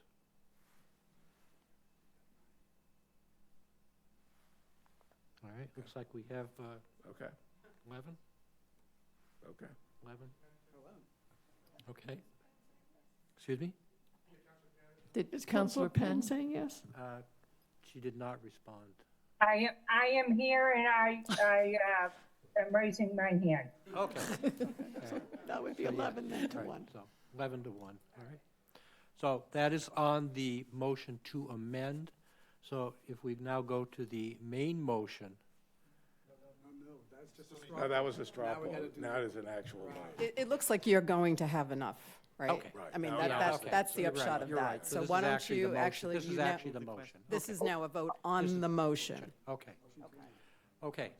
So, do we want to do another straw poll on the motion? No, there's I no think we need to. have a. I'm gonna move the question. No, no. Because then we got to vote. So why don't we just vote. let's vote? Okay. You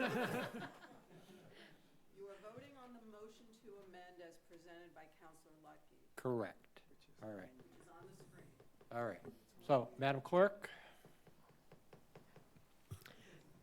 Counselors, Ludke, Yes. Penn, Yes. Scheingold, Yes. Starr, Yes. Temish, Yes. Bloom, Yes. Burdick, Yes. Clark, Yes. Crocker, Yes. Crow, Yes. Deleuze, Yes. Keen. Yes. You have 12. Yes. It Okay, passes. the motion to amend does pass. Now we are voting on the main motion as amended. Okay? Any further discussion on the main motion as amended? Seeing none, Madam Clerk. This will be a 2/3 vote, correct? Counselors, Penn, Yes. Scheingold, Yes. Starr, Yes. Tamish, Yes. Bloom, Yes. Burdick, Yes. Clark, Yes. Crocker, Yes. Crow, Yes. Deleuze, Yes. Keen, Yes. Ludke. Yes. 12 yes, it passes. Thank you. I move This- to adjourn. This has been 8 months that this has been on our agenda. Second. Mr. President, can I say something? Certainly.